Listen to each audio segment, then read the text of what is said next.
Hello there. Welcome, welcome, welcome. I'm just pulling up some last minute numbers. Because it'd be nice to get it in a graphic. Oh, the BBC covered it. Oh, let's use the BBC. That's interesting, because it's like not a Canadian source. And see what they have to say. Hello, hello, welcome, hi, hello, hi. So we're gonna have like a little bit more of a chill stream today. Definitely more chill than I was on election night where I lost my absolute mind. If you missed that, it's over on Debate Hub, and I definitely recommend watching me scream at Nazis. And I do it again, and I'm not sorry. There is a video coming out that is 12 hours long of all of the Project 2025, Canadian Conservative Project 2025 reading that is coming out over on Debate Hub. It is currently, like, I am just in the midst of setting it up to get it uploaded. I don't know how long it's going to take to upload, so we'll see. So that should be out either tonight or tomorrow, so if you want to breeze through that or check that out or put that on while you're doing other stuff, by all means, it is 12 hours long. I do recommend still looking at it and seeing what it is, because it is still relevant, even if they are not currently the people in power. Yeah, so by the way, congratulations, Liberals. An amazing Liberal swing from a 20-point loss to a near majority government. And I say near majority government because they didn't quite get the majority. They got what is it, 160 something, and they need 172. So here we go.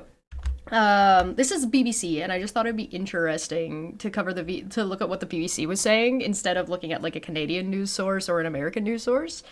So the BBC has said, and I'm just kind of curious about how they're looking at it. Mark Carney's Liberal Party has won enough seats in the House of Commons to form government in Canada. However, CBC News projects they will fall short of the majority they wanted. Carney is set to remain Prime Minister, having only assumed the role in early March following Justin Trudeau's resignation. His main rival, Conservative leader Jeff, has also lost his own seat, as has Jagmeet Singh, leader of the New Democratic Party. Yeah, so those are both accurate. Poilievre did not win his riding, which is hilarious, and I am here for that. And unfortunately, Jagmeet Singh lost his too. From my understanding, he was planning on stepping down as leader in the NDP, so it looks like that's. And I believe he also announced that he is stepping down as leader. We don't know what's happening to Poilievre yet, though. So here's the balance of power. So it ended up being 169. Which is like that, this line, yeah, is the 172 from the majority. So this is where we ended up. This is as of almost all of the polls are counted. So there hasn't been, as far as I know, any talk of any, like, election sussery going on so far. So I don't know about that. I'm disappointed to not have reached that extra little bit. You guys, looking at you guys better not fuck this up. Because so now when it comes to wanting to pass any kind of legislation, the Liberals, assuming they all vote as a bloc, will have to get a handful of votes from any of these four to be able to actually pass anything. So they better not fuck it up. At least Poilievre acknowledged defeat. Well, kind of. We're going to talk about that. Carney's Liberal have 169, nice, seats according to the preliminary results, but would need a 172 for a majority. The Conservatives are set to remain in opposition as the second largest party and are 144 seats, with over 99% of the polls having reported results. The Bloc Québécois is 22 seats and only runs candidates in the province of Quebec, and the NDP has been reduced to 7 seats and the Green Party to 1. Yeah, so this is the percentage change, which is since 2021, which is huge. That is a massive, massive, massive swing. So regardless of how I feel about it, yeah, Poilievre lost his seat 51 to 46. Plus 19. Very funny. Good job. I applaud ye. Very, very nice. So Bruce has now taken Poilievre's seat. I love that for him. um, One of the things that's interesting here also is like the vote share and the seat share is actually pretty close to even. I don't mean between the parties, I mean like side by side, like 43 to 49, 41 to 42, right? So, I mean, uh it's good. You like to see it, but you know, ranked choice voting and all that. Here's the seats by location. So, I'm personally a little bit disappointed in Ontario. I'm not too disappointed in BC. I could have seen one or two more in BC go red. Alberta doesn't surprise me at all. There were two in Saskatchewan and two in Alberta. I think the Liberals should have gotten, and they didn't. Uh, None of it being NDP makes complete sense. Quebec had a really big swing. PEI and Nova Scotia all red. Manitoba did pretty well, but Ontario. I'm in Ontario, by the way. Ontario, I shake my head at thee. I am disappointed, and it's mostly rural Ontario, and it's like a thing. But they did make gains in Toronto, which is nice. Like that's a really big change. It's just this is 2021, this is 2025. But this is just like the result and where they ended up, and you know, good for them. Only won by 35 votes around Montreal. This is a close election. This was a close election. Is red good? Yeah, our Liberal Party is red. That's our left. Our left is red. Red and orange. Our conservatives, our MAGA are blue. Yeah. And then the bloc is light blue. The bloc is they're considered conservative. They're kind of unique. The turnout for the federal election went up, which is good. Could be higher. I thought this was going to be higher. I'm not going to lie. I figured it'd break like 75, so that's actually kind of interesting. It is higher than average, and definitely higher than last year. Last year's turnout was, last federal election's turnout was garbage, and so seeing this jump that high is pretty amazing. That's a lot of numbers. So so like 63% to 69%. That's of the registered of the voting population. So that's a 6% increase, which is pretty huge. But you can see the trend, right? You can see the trend when people are fucking done. Um, Highest in this millennium? Yeah, I mean it's close to 68. The 68%. This was getting rid of Harper. This was when everybody was done with Harper, by the way, and wanted to keep the Liberals in. So, or switch or put the Liberals in. Um, then everybody was really disenfranchised after COVID, right? This is when all that disinformation shit was going around. This was when Harper got voted in, was 2006, this election, I believe, if I'm not mistaken. So, turnout has surpassed the levels seen in 2015 and 2009, with 69% of registered electors having voted. This is according to preliminary results. More than 7 million Canadians cast their ballots in advance, setting a new record for early voter turnout. So, this is a huge turnaround victory for the Liberals. So, and Poilievre lost his seat. So, now let's get to the stuff I'm not impressed by. This number tells me, right, these numbers here that we're looking at, right? This specifically also in Ontario and Alberta, right? Saskatchewan, yes, Saskatchewan, come on, guys. Um, if you look at the polling numbers, you're talking about like this 33 number, and this number for the Conservatives is talking about their core base, and what this tells me, what these numbers are telling me right now, is that the Conservative core base didn't move, like at all. All of these votes for the Liberals came from the NDP. These ones came from the People's Party, right? These are conservative, these are these are right wing, these are left wing. So these seats moved over here.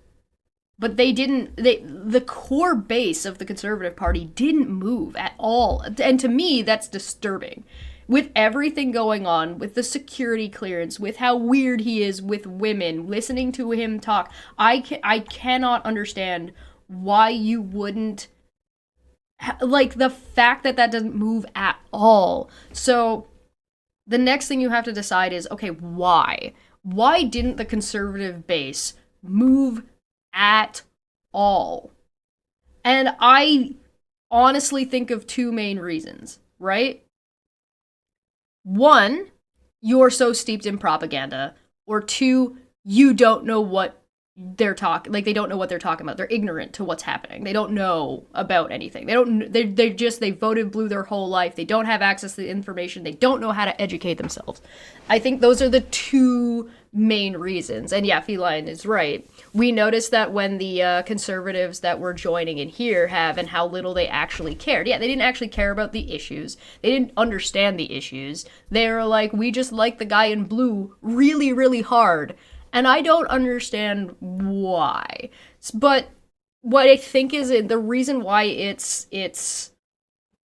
important to sort of break this down is because they don't trust Carney to be different from Justin. But why, though? But one, why didn't they trust Justin Trudeau in the first place? And two, it's just, yeah, that's what I mean by too steeped in propaganda. Like, it's not based in actual reality, right? So there's a couple of layers of problems. And I think it's really important for people who are on the left, whether they be NDP or they be Green or they be Liberal. I'm not speaking specifically to Liberals. I'm saying anybody on the left really needs to take a hard look at this, specifically if you are a politician, and understand why. Because that's not entirely true for everybody. Like we said down here, Poilievre lost his riding, right? So there is space to do it. But people are going to have to look at what Bruce was doing and how he managed to change people's mind. This was Poilievre's, like, core place, and he lost his core place. So what did Bruce do differently that these other places that didn't flip or didn't change do? And how was he able to convince people? So it's interesting. And so it's a matter of carbon tax was already gone. Trudeau was gone. The immigration policy was already being adjusted. Like, and there, what,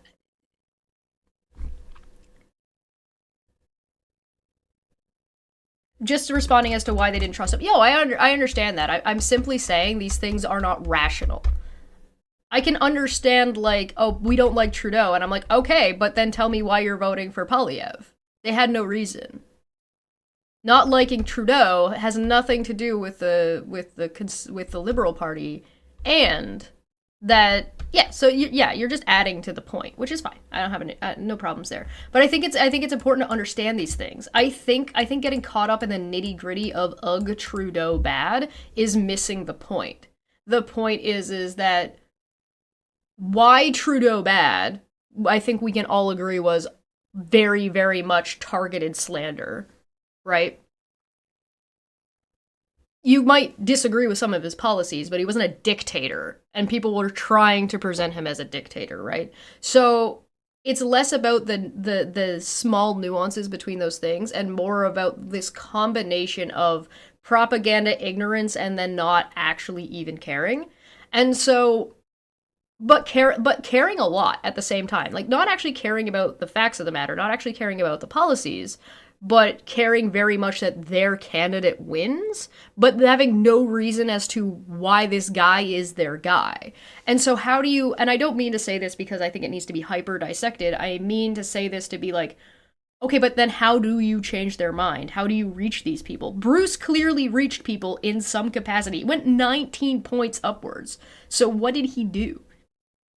But I think that's something to be dissected. I think that's going to be something that needs to be looked at. And I really do think that that's something that the NDP should really do. If it were up to me, I think the Liberals' job right now is going to be to do a good job handling this world economic shift and it's going to be the NDP's job to start picking away at this big block, this big blue block, and actually get these conservatives involved in conversation again, right?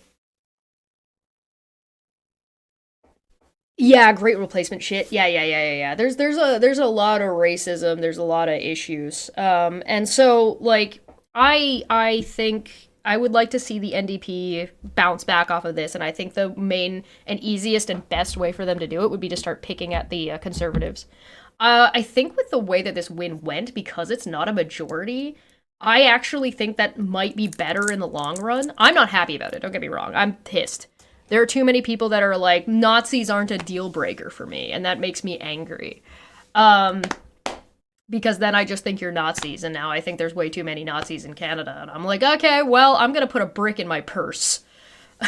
I'm gonna get a purse, and then I'm gonna put a brick in it, because I feel like I just need that for personal safety reasons. But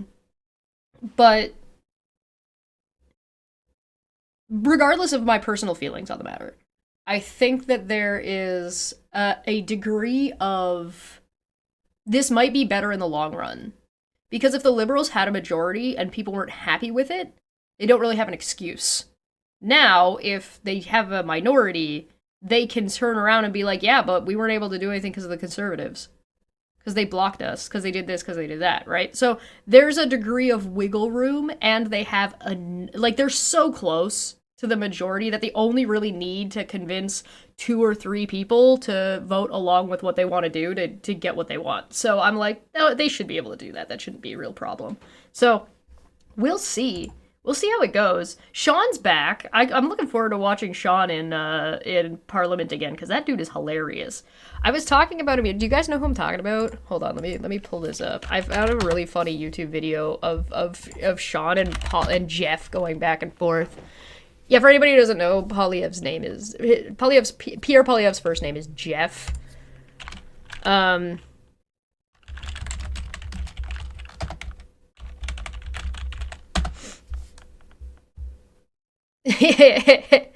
Sean Fraser.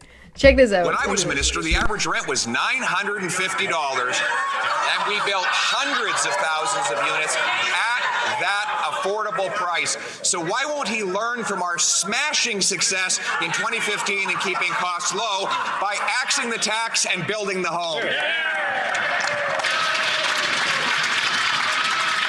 The Honourable Minister for Housing, Infrastructure and Communities. Mr. Speaker, now at the time they expressed opposition to our plan to welcome 40,000 Afghan refugees who fought alongside the Canadian Armed Forces. They seem still to have problems with the fact that we opened our doors to vulnerable Ukrainians. But let's actually focus on the housing issue right now, Mr. Speaker. He talks a big game about housing, but he plans to raise taxes. They heckled his entire question. Frank, they heckled his whole question. I love Mr. Speaker right now. This guy is fucking great. If you've never watched Canadian Parliament, this is what it looks like. Order. The Honourable Order. When I was minister, the average rent... I gotta find another one. There's so many of these two just going back and forth. Like, let me see if I can find one. Oh, they're so funny. Need a good one. Yeah, here we go.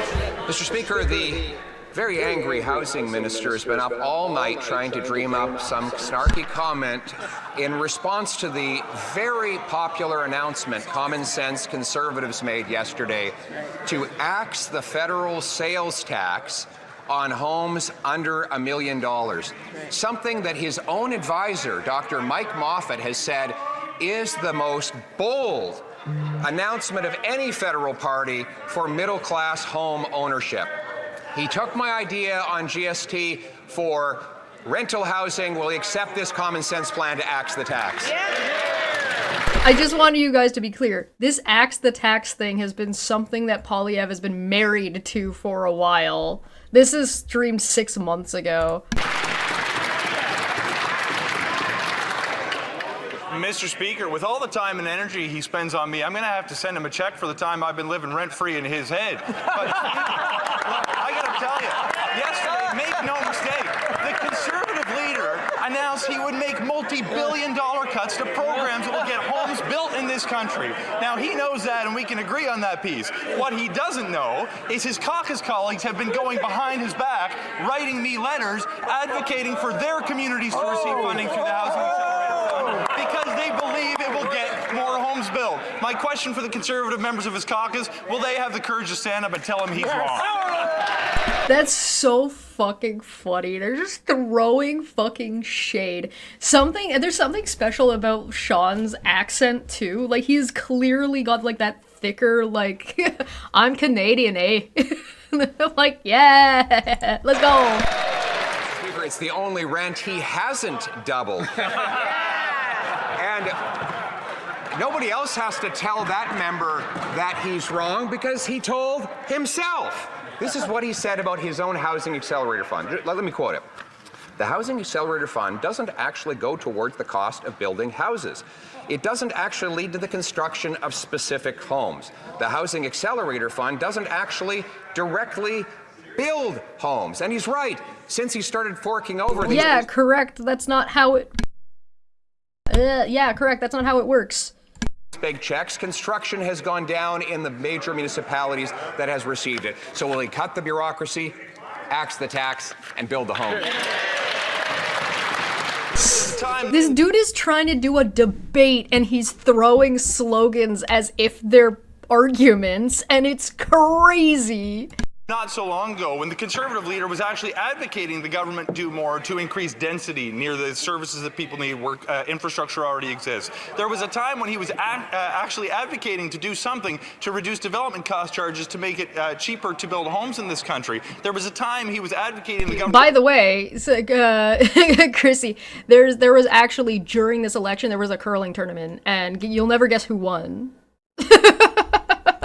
Do something to actually speed up the process of permitting. Now that we've actually moved forward with billions of dollars of investments that are getting homes built, making changes, he's changed his view and says we should do nothing on any of these programs and blames the government for making the investments he once thought was a good idea. We're going to do what it takes to build homes. I wish he'd join us.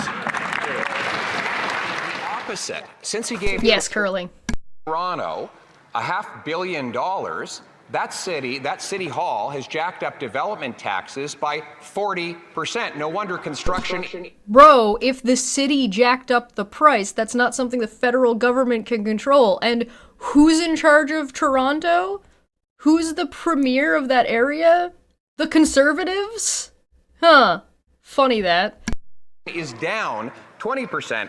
That's probably why Dr. Mike Moffat, the minister's housing advisor, said that it's hard to deny that the Housing Accelerator Fund is turning out to be nothing more than a heist of tax dollars flowing from the feds to the municipalities. I like this lady. I don't know who she is, but watching her reactions is very funny.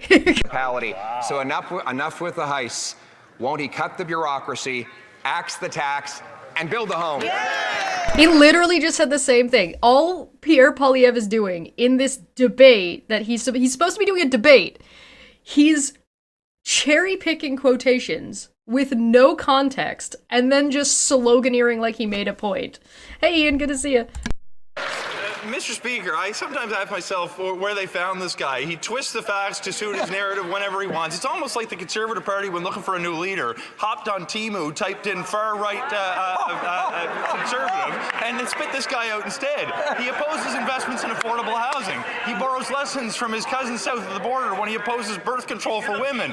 During the January 6th of Canada, the convoy, he wasn't just telling people to stand by, he was bringing them coffee in the streets. Mr. Speaker, it might be election season in America. We don't need this far right-wing populism here at home. Okay, this guy retired, by the way. Sean retired, and then Carney's people called him and were just like, hey, bro, could you run again? Could you come back to Parliament, please? And he was like, okay. And then he won his riding. I almost hope that Poilievre stays on as, like, either tries to... Because here's what I think is going to happen. I think Poilievre... we're going to watch what Poilievre had to say. But before we go into that, I want to just I think that, I'm guessing, I'm speculating, I think that Poilievre is going to try to hold on to being the conservative leader. I think he's going to dig his little nails in, and he's going to do everything he can to not let go of it, which I think is going to be ultimately bad for the Conservative Party overall, but I think that's what's going to happen. So what that means is that Pierre Poilievre is going to have to keep doing debates with Sean, because now Sean is back. So Sean is back, and Sean's just gonna be sitting there being like, sup, bitch? Except that he's not, he's gonna have to be sitting at, like, on the backstage, because Poilievre lost his seat. So Poilievre's not gonna be able to sit here and speak on these things, because he doesn't have a seat now. He's gonna have to be sitting on, like, a little toy plastic chair in the corner, and not be allowed to participate, because he doesn't hold a seat. It's gonna be so funny. It's gonna, guys, you have to understand, it's gonna be so funny. Oh my god.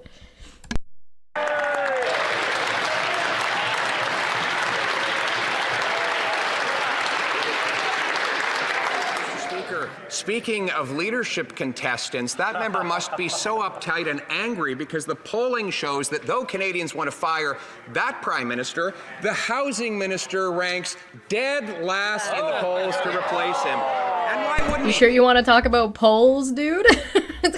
Again, this is from like November of last year. That's why everybody's wearing the poppies. That's Remembrance Day. So this is over over Remembrance Day in Canada. This is the guy who lost track of 1 million people when he was immigration minister. Right. He ignored warnings from his own department that letting in 200% more people would cause a housing shortage. And his own government spent the last week trashing his entire immigration record. How can arrogance and incompetence so comfortably reside in one man? Yeah! Are you ready for this?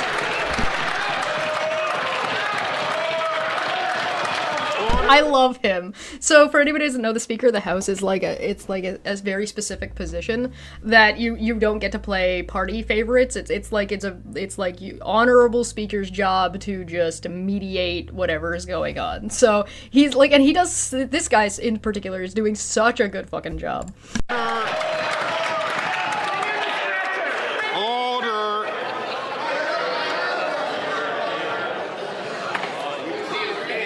Speaker, the Conservative leader asks how arrogance and incompetence can live so comfortably in one man. He manages to show us every single day. Mr. Speaker, let's actually look at the facts.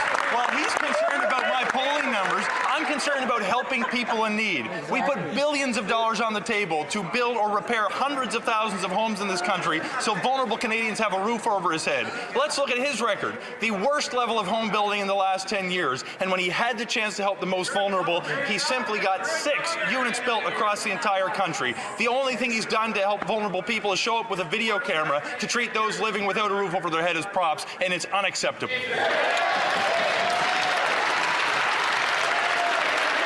I absolutely love watching Sean eviscerate Jeff. This is like, I almost feel like they need an H3H3 Frenemies podcast, and it would be so funny. The sum total of the chaos in our immigration system that happened under this government happened while he was the minister. Yeah. His own subsequent Liberal successor has now denounced him and blamed him and his policies for the housing shortfall we have today. And now as housing minister, since he took office, the number of young people who own a home has gone from 47% down to 26% as he builds bureaucracy to block homes. Why doesn't he realize his failure, accept my common sense plan to axe the tax and build the homes? To build the homes. That's all he's got. It's all he's got. It's so bad.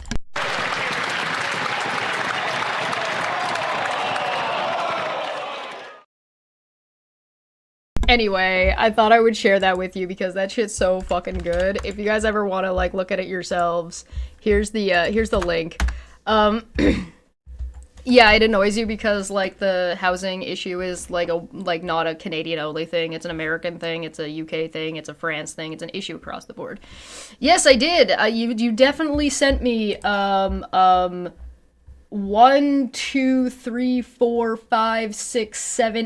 paragraphs while I am live. Thank you, David. I will read it. All right, let's take a look at the speeches. Let's take a look at Carney's victory speech first.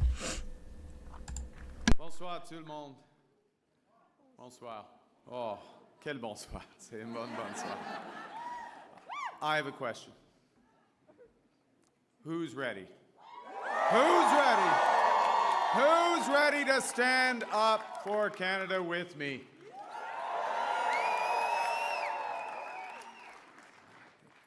And who's ready?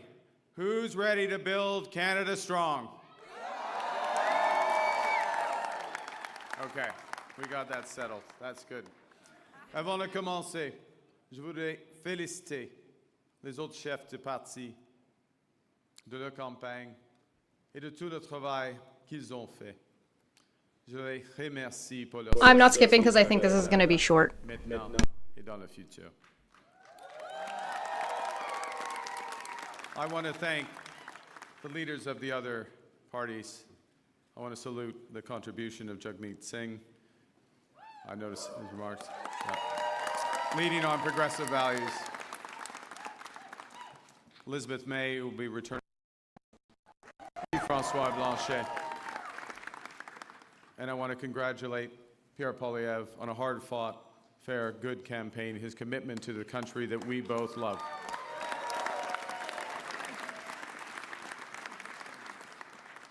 They all have many, many more contributions to our land. Thank you, Diana. Thank you, Diana, for your work on this campaign. Thank you, Gotta Diana, thank his wife. for the commitment and compassion you bring to everything that you do. Tonight simply would not have been possible without you and without the support of our 4 children who inspire me to service every single day. Something that is interesting about Mark Carney's kids, only one of them has like actually come out and speak, and the rest of them are very much like tucked away. I might be wrong, but I think that's because they're still like fairly young. Like by fairly young, I mean like I think only one of them is in college. So I think the others are either are like high school age. So they expect to see them start coming out more as they break the age of 18, depending on how they feel about it. But they've done a really good job of actually keeping their kids relatively out of conversation, relatively out of spotlight, relatively like quietly wherever they're hanging out.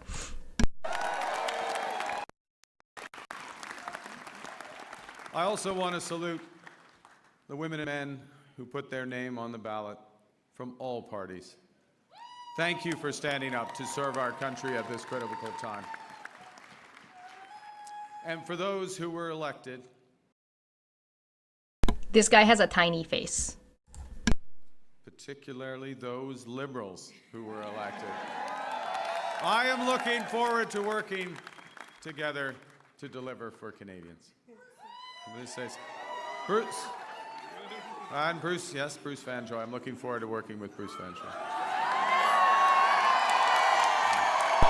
Bruce is the guy who beat Poilievre. Bruce Vanjoy is the guy who beat Poilievre in Carleton. Whatever, however it's pronounced. Poilievre's riding. He beat Poilievre's riding. That's who we were talking about earlier. That's this guy, Bruce Vanjoy.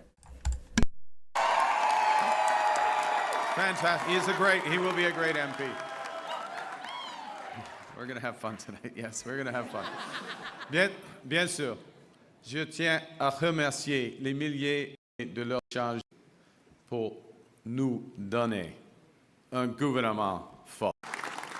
You know, I chose to enter politics because I felt we needed big changes in this country.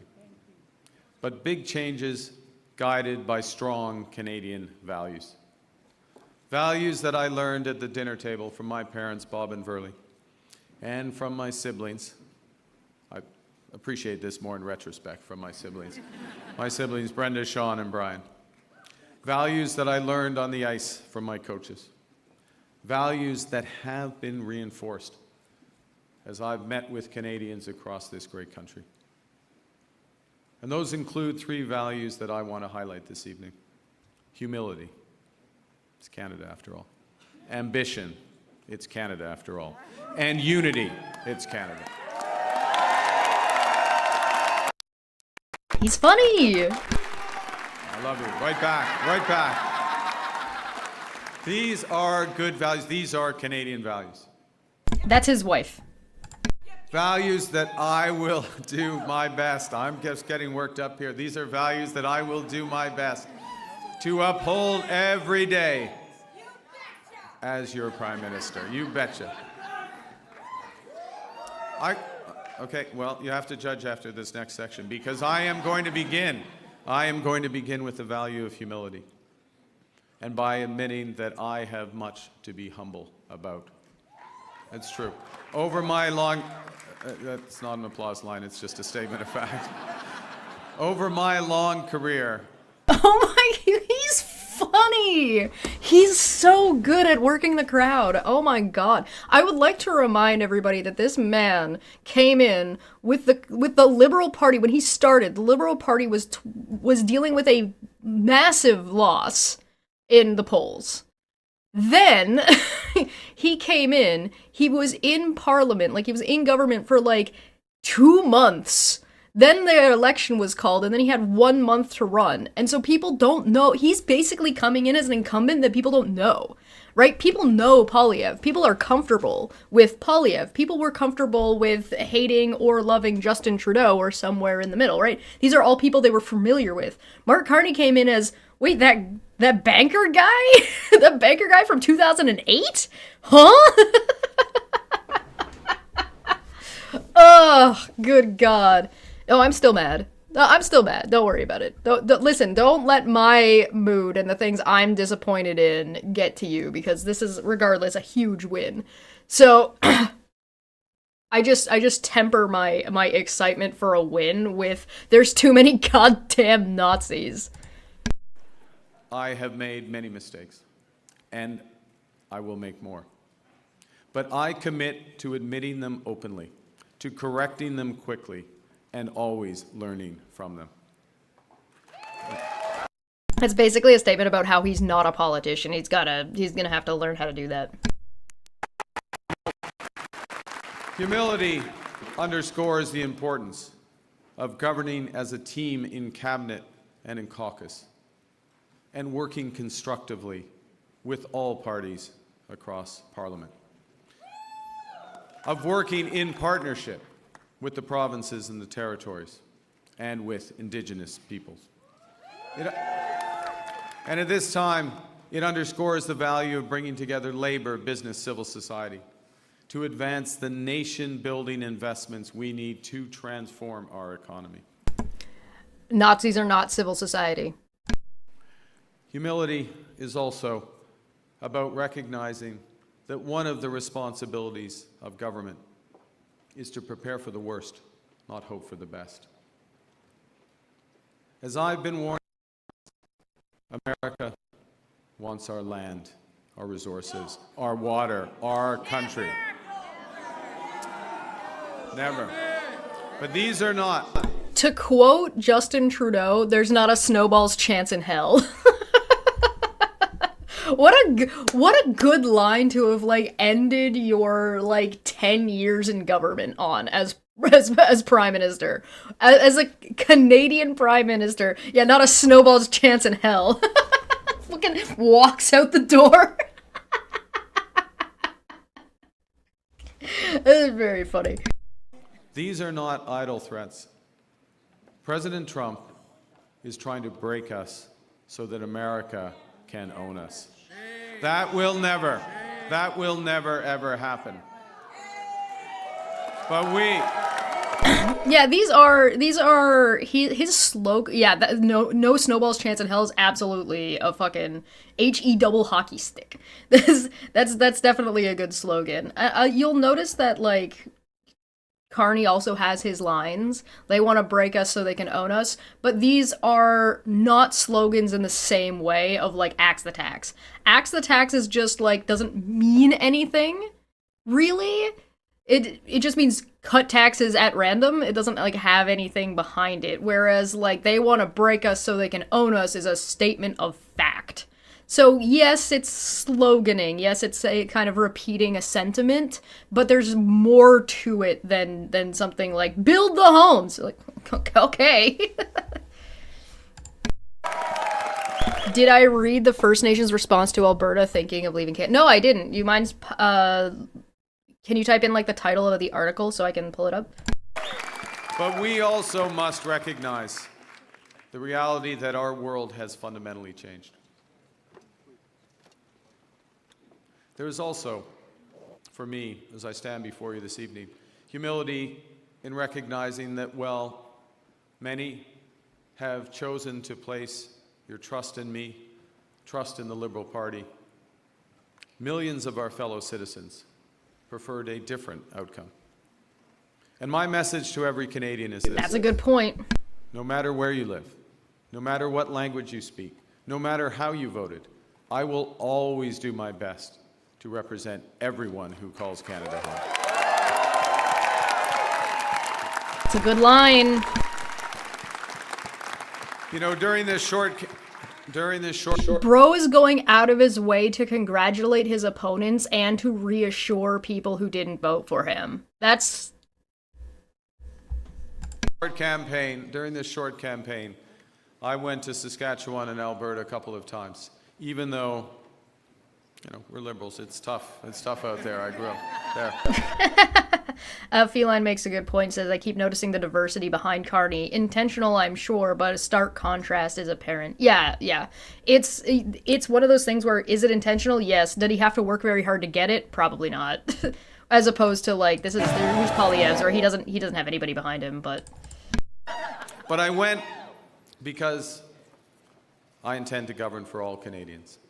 And au cours de cette campagne, plusieurs Québécois, la langue française, la culture définissent et je vais les défendre. Avec la forte équipe de nous allons faire en sorte que le Québec et que vous soyez un travailleur des sables bitumineux à Fort Mac, une infirmière de Joliette. At Fort Mac.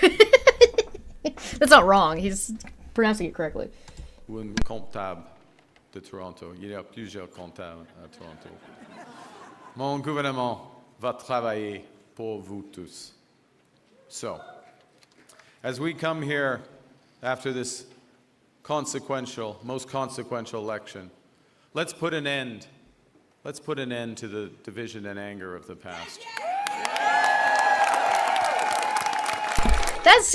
So that's interesting, right? That is taking an angle where he's like, listen, congratulations to all these other people, and also reassuring to the people who didn't vote for him, but then also saying, hey, listen, let's put aside all of like our contentions between this and actually just move forward and in some kind of unity, which is kind of interesting. Canadian French sounds weird. Yes, it does.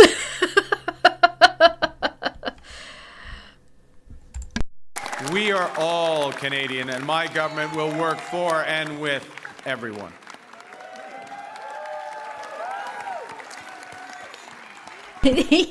Alex said, except if you voted for a fascist, then fuck you. Listen, I'm on Alex's side, but I'm not the prime minister. If it were up to me, one of the first things I'd be putting into law right now is flying a Nazi flag is hate speech and illegal.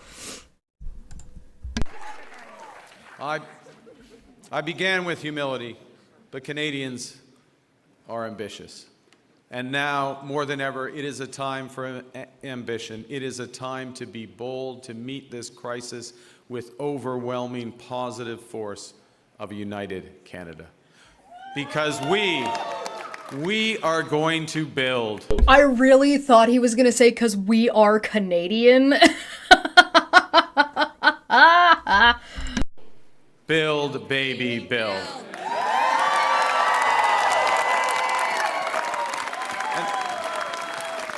Exactly. Throughout, not for well, no, we're building now. We've gotten over that bit. Throughout our history, there have been turning points. Throughout our history, there have been turning points when the world's fortunes were in the balance. That was the case at the start of the Second World War, just as it was at the end of the Cold War. And each time, Canada chose to step up, to assert ourselves as a free, sovereign, and ambitious nation, to lead the path of democracy and freedom, and, because we are Canadian, to do so with compassion and generosity. We are once again at one of those hinge moments of history. Our old relationship with the United States, a relationship based on steadily increasing integration, is over. The system of open global trade, anchored by the United States, a system that Canada has relied on since the Second World War, a system that, while not perfect, has helped deliver prosperity for a country for decades, is over. So one thing that I was a little bit concerned about, and I think other people had expressed concern about, was that is Canada just doing the exact same thing that America is doing, voting for the same kind of thing, and then is going to end up being way more aggressive, right? Because that's what America is doing right now. America voted for aggression, right? America voted for destruction, like the destruction of its own status quo, it's the global status quo, a destruction of its own political structures. Whether or not you agree with that, and whether or not you agree about why or how Trump's going about it, that is what the Americans voted for, and it is in fact what they're getting, right? So some of my concerns when it came to Carney doing that same thing as I've sort of been watching him and gotten to know what his talking parts are and what his positions are and what he wants to do, I have been less and less concerned about that being an issue, because almost everything that he talks about is talking about building in a way that is both productive, profitable, and considerate. And when I say considerate, and like, you could throw compassionate in there, but the point is that latching onto Canada's identity as a peacemaker, not a domineering factor. Canada has almost never been a group or a country that wants to dominate. It's almost never been a country that wants to be at the top of the hill at the expense of everybody else. Canadians are not Americans. We've never wanted to be, like, the big dog in town, right? We're perfectly content with being on the side and being like, all right, well, we're gonna help out here, we're gonna look out for that, that's a problem over there, let's touch on this. Poland's in trouble, Ukraine's in trouble, this is happening, yeah, we're gonna get involved. So it's interesting to see that with Canada being set and in a position to take advantage of this destruction that's going on, and seeing it as an opportunity is something that I really like, but was also like tentative about. And so seeing that how tempered and calm Carney is, even in a victory, is probably like going to ease some people's minds about something that could be considered far more, or could be done in a far more aggressive and destructive way. But it's also our new reality. We are over the shock of the American betrayal, but we should never forget the lessons. But you're going to take us forward. We have to look out for ourselves, and above all, we have to take care of each other.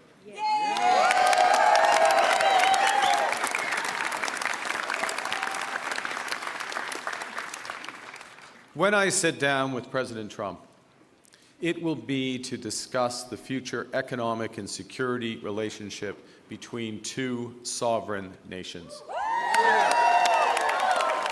Yeah, as of the day of the election, or a couple of days before the election, Trump started up with his 51st state shit again.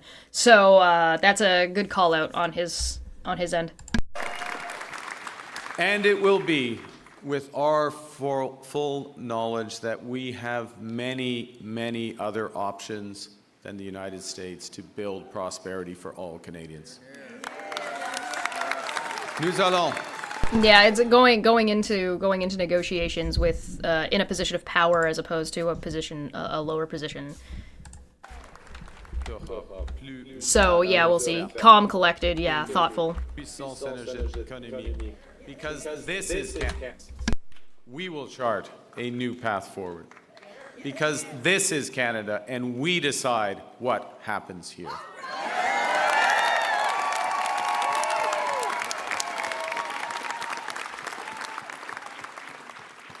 We will need to think big and act bigger. I earnestly do not think most Americans understand the amount of animosity the world has for them right now. Like, that there was always and has been for a very long time this underlying discomfort with Americans that they didn't really take seriously or really notice what's going on. So, like, for example, even like back when I was in high school, Americans, when they traveled, would wear Canadian pins and pretend to be Canadian, borrowing off of our reputation because Americans have really bad reputations abroad when it comes to being tourists. When it comes to, like, vandalizing shit, when it comes to, like, fucking being a fucking problem. Yeah, side-eyed is a good way to put it. Everybody's been kind of like, for a long time.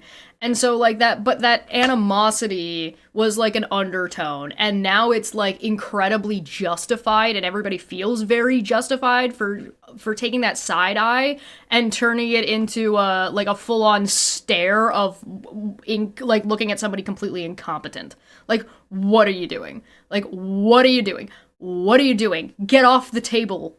Why are you on the table? This isn't a bar. This isn't a dive bar. We're sitting at a restaurant. Why are you on the table? Like, it doesn't make any like, and I think that this is something that the Americans are going to have to, there's going to be some adjustments that's going to go on. And this is something that's going to be happening when you're traveling. This is something that's going to be happening if you're trying to do business. If you're an American company, you are not going to be treated as well as you were even just 6 months ago. Like, this is a major, major, major shift. And I don't think the Americans are ready for it. When I say that I don't think the Americans are ready for it, I mean, I think the right-wing conservatives are a bunch of piss babies who think that they're entitled to special treatment, and that special treatment that they have been getting, they're suddenly going to stop having it, and they're going to be very, very upset about it. And with Canada solidifying into something that is clearly like a wall that is basically Canada is going to be the linchpin of every other country dealing with America, because that's just we're literally next door. So that is just the position that we're in. And even compared to Mexico, like, we are the ones in this position, by no choice of our own. And certainly is not something that Canada necessarily wants, but the fact is, it is what it is. And so it's going to be very, very interesting to see what ends up happening. It's gonna get if you think the Americans are throwing a tantrum now, you wait. You just wait. Like I said, it takes time for the effects of all the tariffs to come through. It takes time. They're starting to do what is this military fucking shit going on? Hold on, let me pull this up. Where is it? Here we go. Let's pull this up. Strengthening and unleashing America's law enforcement to pursue criminals and protect innocent citizens. How do you know the citizens are innocent without fucking due process? How do you know they're criminals without due process? And like, if you actually take your time to read through this, here, I'll pass it to you guys, but I'm not going to read this one right now. I'm just using it as an example. From the Unhinged in Chief, you're talking about militarizing the police. And when you start militarizing the police, again, this is also executive orders, right? I'm going to go through the executive orders over on Debate Hub. Like, we're going to go through these. Because there's a lot of them. There's 6 fucking pages, dude. There's a lot of fucking executive orders, and I want to go through them and explain what they are for people, just as like as a playlist. But it's not good. Like, it's not good. So we're gonna see what Canada does. I think it's good that they got the minority. I would have rather they had the majority, but it's good that they got as close to a majority as they did. May I ask a question? How do you save 119 million lives by seizing 22 million pills? I don't know. How do you negotiate with 200 countries when half of the countries are saying, we refuse to negotiate with you, and there aren't 200 countries on the planet?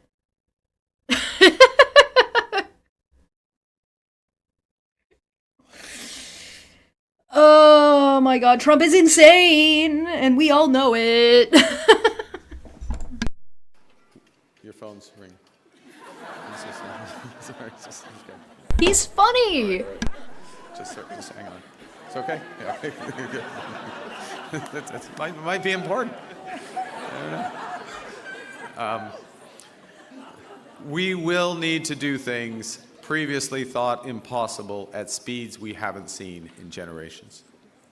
It's time to build twice as many homes every year with an entirely new housing industry using Canadian technology, Canadian skilled workers, Canadian lumber. Feline said that the pill thing is something that Attorney General Pamela Bondi said. Yeah, you mean the shill for the shill for Scientology? Yeah, of course she said something like that. She's fucking stupid and insane.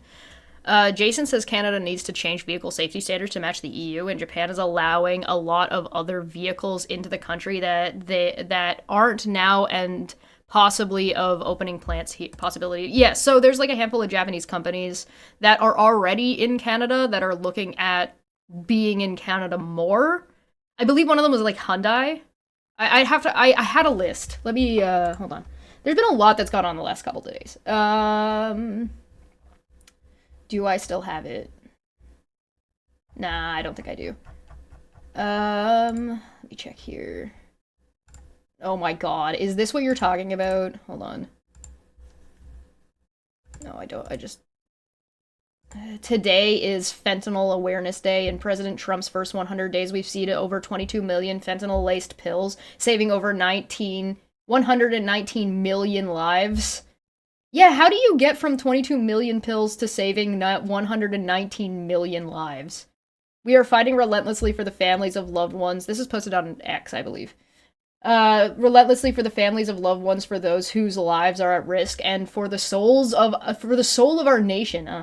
We will not rest until this poison is off of our streets and those peddling it are behind bars. Today I visited at DEA HQ Forensic Lab to learn more about how the cartels are quickly making this poison that kills America. Bro, why does this sound like it's a fucking YouTube promo? Like, I'm an influencer and I went to the DEA HQ. Fucking Lindsey Graham out here. I was excited to hear that President Trump is open to the idea of being the next pope. This would truly be a dark horse candidate, but I would ask the papal conclave and Catholic faithful to keep an open mind about this possibility. The first pope, US president combination has many upsides. Watching for white smoke. Trump MMXX VIII. Like, these insane, it's just insane ramblings, right? It's like, it's such a waste of time. Like, Lindsey Graham's really gonna be posting about that and not the fucking Gestapo that he's starting? Like, motherfucker, get the fuck out of here. Unreal. I'm not seeing the post that I had about cars. Oh yeah, I should remind people, because I don't think I talked about this on, I don't think I talked about this on this channel, but I do want to make you guys aware, so I'm going to pull this up, because this is important. Really? Really? You gonna do this to me? Yeah. Hold on, let me do it. Just a second. Oh, that shit, yeah.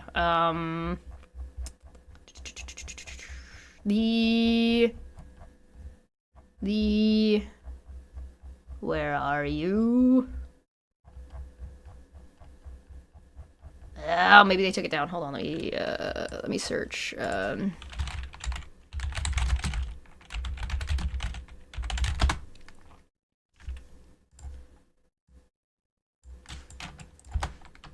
No, that's not what I want.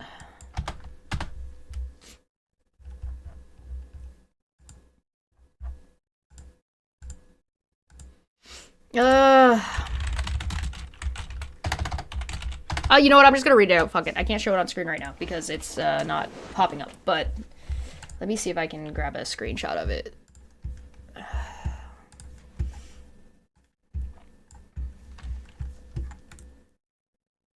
I'm just gonna save it to my desktop real quick because it's important. It's important enough that I'll put the extra work in. It's fine. Here we go. Let's dump this in here, and there you go. So the Trump has shut down the suicide hotline. It's not all the way shut down. It's parts of it have been seriously cut and undermined. So it's all but a quarter of what it even was, which wasn't even that great to begin with. So as Trump shuts down the suicide hotline, Canada has broadcasted their national hotline, which now has a toll-free American version. And it's 1-877-330-6366. So if you are somebody in America that needs help or needs somebody to talk to or is in crisis, please feel free to call Canada, especially if you are an LGBTQ plus person.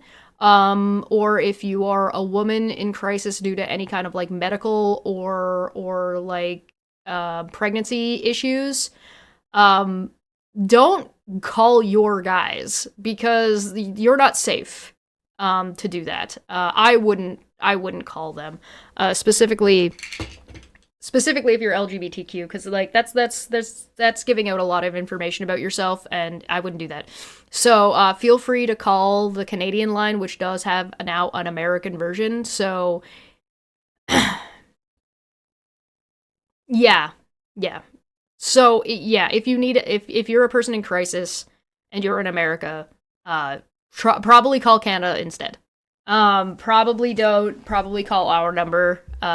Probably don't call your local area, and if you even have one, and probably don't call your national line because you never know. They're already talking about like having autistic people identify themselves to the government while talking about how autistic people are like not paying taxes and are a burden on society, which is gross and fucking disgusting and weird and icky, and don't do that. Don't do those things. So if you're a person in crisis, feel free to call this number instead. Yeah. And Feline is right. Yes. And don't be surprised to find out that it just continues to get cut and gutted further and further and further. This is just the start. It's gonna get worse. And this is one thing that I think that, again, we're back to, I don't think the conservatives or the Americans understand. It's going to get worse. If you think it can't get worse, oh, what more could he possibly do? Oh, motherfucker, you're not even halfway there. And you're already living on a prayer. It's weird and icky and wrong. Yeah, it's gross. It's pretty disgusting. I don't see how anybody could justify some of the stuff that RFK Jr. is saying. Anyway, let's go back to Carney. I got very distracted. What was he talking about? Build twice as many homes every year with an entirely new... There's hope in Canada about telling the Nazis and the authoritarian fascists to fuck off? Yeah, there is. Let's go. Housing industry using Canadian technology, Canadian skilled workers, Canadian lumber.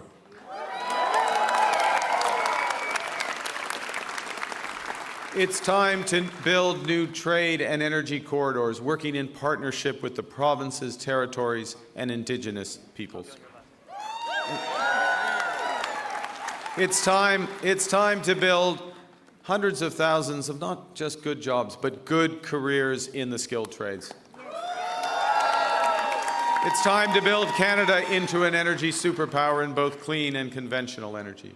See, I like this shift from, oh, we're just gonna make more jobs to, no, we're gonna build career paths. We're going to build, like, not just like we open some more McDonald's, you know what I mean? I also like that he keeps talking about energy, and the conservatives are like, oh, but they hate coal and natural gas, and he's like, no, both clean and conventional energy. We need to use conventional energy to even get to clean energy in the first place. So you're an idiot. But yeah. And it's time to build an industrial strategy that makes Canada more competitive while fighting climate change.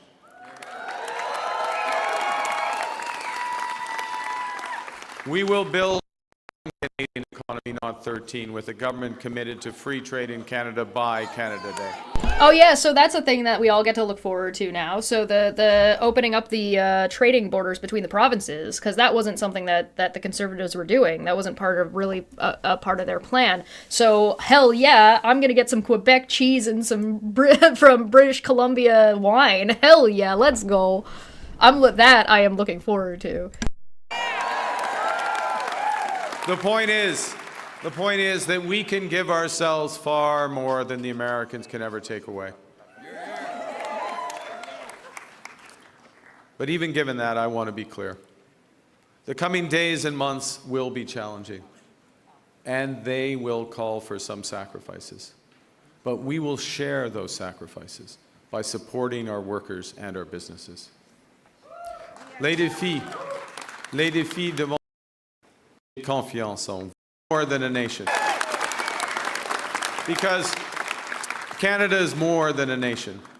We are and we always will be a confederation, a sacred set of ideas and ideals built on practical foundations. That we know we're not always perfect, but we always strive to be good. We do things because they're right, not because they're easy. That we see kindness as a virtue, not as a weakness. Most importantly, we know that our strength lies in our resolve to work together as a country. It relies on our unity.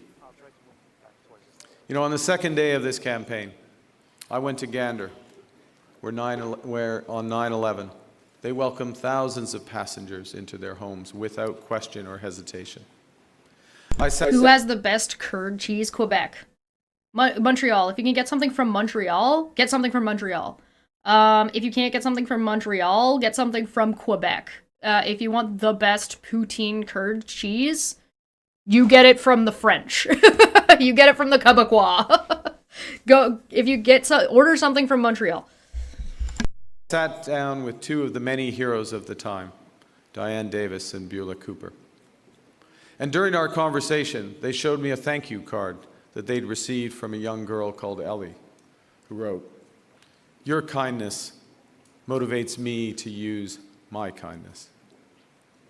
That touching phrase captures what Canadians instinctively know, that virtue is like a muscle that grows with its exercise. We become just by doing just acts, brave by doing brave acts. When we are kind, kindness grows. This is such a contrast from both, like, the right wing in Canada, but also, like, such a contrast from, like, MAGA. Like, it's so different from, like, America assumes it's good because it's America. America assumes it's democratic because it's America. America is, like, are making these assumptions that they are right and justified and just because they are America. We're Americans, therefore. Whereas, like, Cardi is saying the exact opposite. The thing that makes us good is by being good. We don't get to be good because we're Canada. We're Canada because we are good. You need to have the being good part first. You have to have the being a fucking reasonable person before you get to call yourself reasonable. I low-key love this. That is such an important, like, just dividing point. And particularly with how aggressive and cruel and rude and obnoxious both the Conservatives in Canada are. Poilievre's speeches are hateful. Poilievre's people, like the people who have come in here, have been rude, hateful, ignorant, and proud of it. Like, you don't get to be a good person because you believe what you're doing is moral. You're a good person when you do the moral thing. And like, God. When we seek unity, unity grows. When we are Canadian, Canada grows. Okay, that's a bit goofy, but alright. And united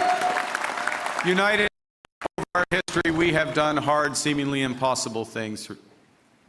United, we have built one nation in harsh conditions, despite a sometimes hostile neighbor. Yes, they have form on this, the Americans. United, we have confronted our own past with indigenous peoples. Unis, nous avons bâti un pays qui rassemble CBC.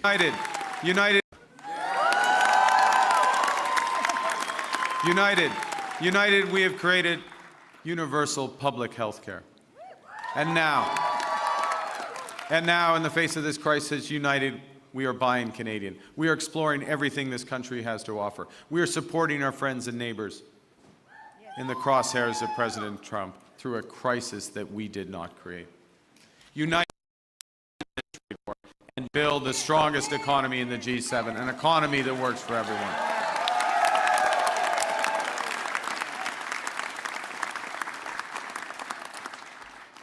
Au cours des derniers mois, les Canadiens et Canadiennes ont fait leur part, se sont rassemblés pour défendre notre pays menacé. With everything, nous allons nous battre. We will fight back with everything we have to get the best deal for Canada. We will protect our workers and businesses, and above all, we will build an independent future for our great country. A future that makes the greatest country on the earth even better. Together, we will build a Canada worthy of our values. We will build Canada strong, Canada free, Canada forever. Vive le Canada. Thank you very much. Merci beaucoup.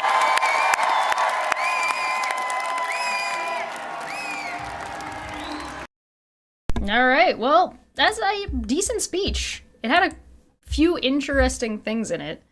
We should, I'm gonna play, Poilievre's speech. Poilievre's speech looks like it's a little bit shorter, but, you know, that makes sense. He lost. So, alright, bets in the chat.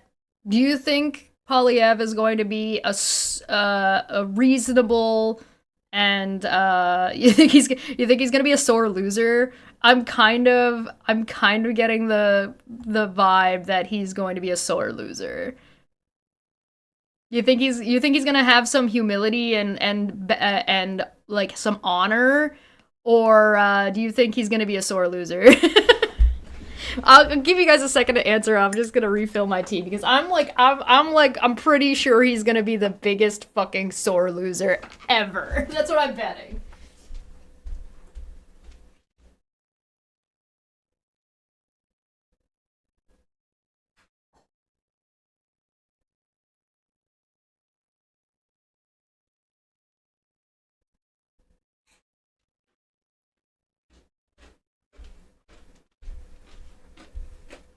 What do you guys think?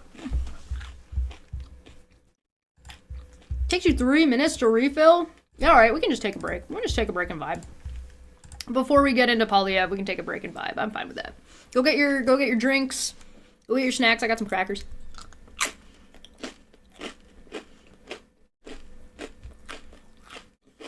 Fake news, the election was stolen. Do you actually think he's gonna like go that route? I don't think so. I don't think he's gonna say that. He might.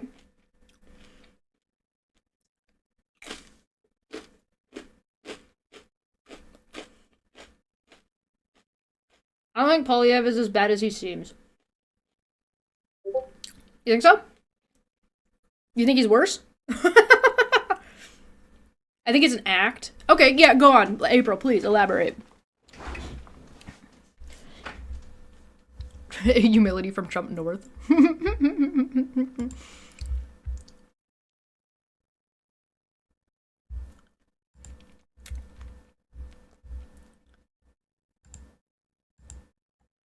Oh my god. You want me to read out the Devin's whole thing? That's really long, dude. Ugh. I've had a large number of far-right conservatives already talking about, this is what Devin wrote. Devin was on our election coverage not last night, the night before, on Debate Pub, so if you're interested in Devin, go and check that out over there. I've pulled this up, so let's read this real quick. I've heard a large number of far-right conservatives already talking about the next election, which may be held within the next 18 to 24 months. No, they're not gonna try to do a vote of no confidence in the next fucking year, are they? Good God. I heard an Albertan Conservative MP this morning say that Pierre Poilievre will be the next Prime Minister, even though he currently doesn't have a seat in Parliament. They're already strategizing who will be told to step down so Pierre Poilievre can run in a safe and guaranteed by-election. My brother in Christ. Okay, hear me out. Let them do this plan. And then the Liberals and the NDP just work really, really hard to flip that seat every time it comes up. Because, like, that would just slowly flip seats left every single time because Pierre Poilievre is a fucking useless, hateful little turdling that nobody fucking likes. And the more people are, just copy what Fanjoy did. Just copy what that motherfucker did in every single state. Or every single riding. These are the same people who were quick to call Mark Carney an illegitimate PM and a fraud, and now look at who's without a seat.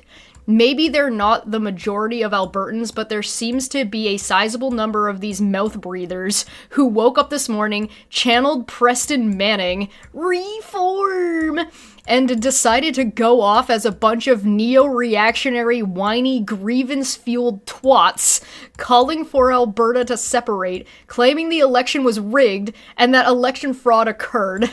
Alberta, stop it! These people are actively sabotaging Canada. I used to live in Alberta. I also used to live in Texas. I worked in the oil industry in Alberta. I have family in Alberta, and I love Alberta, but there seems to be a persistent resentment and sense of disenfranchisement that can't be resolved. I hate to say it, but in my experience, the Albertans I work with were troglodytes.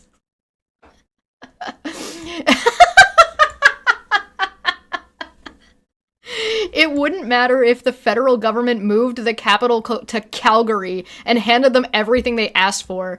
Maybe if Ralph Klein came back from the dead and wrote them a check for $1,000, they'd shut the fuck up. Until their vision of an authoritarian, ultra-conservative, Christian nationalist, Trump-like oligarch run by oil barons comes the de facto regime, they won't be satisfied.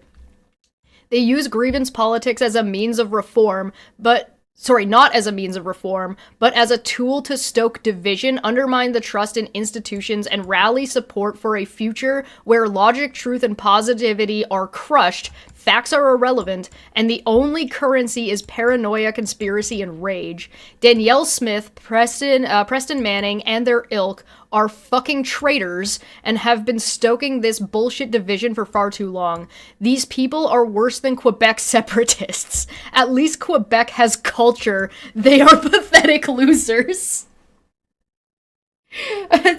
Dave, can you do me a favor and ask Devin if I can post this signed by him on Debate Hub in the as a community post? And let's be real, these aren't salt-of-the-earth patriots defending democracy. They are Facebook-poisoned twats that think Alex Jones and or Jordan Peterson are prophets. Ugh. They have massive inferiority complexes, screaming about freedom while pledging allegiance to oil baron billionaire class that wouldn't piss on them if they or their resort town were on fire. Like, that literally happened. Like, that's not even hyperbole. They literally let this whole fucking town burn down. They think being forced to wear masks during a pandemic is tyranny, but they're totally fine with government overreach if it means banning books or writing them with their creationist fiction. They want a boot on someone's neck, just not theirs. They scream Wexit, between sips of their triple and dream of Texas-style theocracy, blissfully unaware that Texas wouldn't even let them pump their own gas derived from their own discount oil without proving they are not socialist or communist. Unfortunately for them, they don't even know what socialism or communism is. They don't want accountability, they want vengeance, they don't want democracy, they want domination. So, no, this isn't just politics, it's cultish, delusional grievance cosplay, and it's exhausting. If they hate the rest of Canada so much, maybe they should move to a red state or start their own landlocked country, but they better bring a generator, because without equalization payments and federal infrastructure, the lights go out real quick in Cowboy Disneyland. Holy shit! Yo, Devin's got no chill! Well, okay, so I don't disagree, but what do you do about it? Right? Like, what do you do to change these people's minds? Which is what I was talking about at the beginning. And I think at the end of the day, what it comes down to is three main things, right? Three main things. One is freedom of press things. So there's a really big stranglehold in rural areas, particularly out west, and particularly in Alberta, that is being pumped full of right-wing propaganda from America. So we need to change and make some rule adjustments about sovereignty in media to say that, listen, you can be American-owned, but you can't name your thing after a Canadian place, and you have to let people know that you're American. Right? So, for example, like, the Calgary Herald. The Calgary Herald isn't owned by Calgary, and it's not owned by anybody in Calgary. 66% of it is owned by, it's Post Media, which is owned by Chatham, right? Which is owned by Chatham Asset Management, which is an American vertical monopoly. Right? So it's a right-wing MAGA rag, and there's a lot of them. So one of the first things we need to do is we need to either ban them, or they need to change their names away from Canadian things, and they need to make it clear that they are American-owned. Right? That would be the first step. Second step, Facebook and Twitter. Twitter needs to be banned.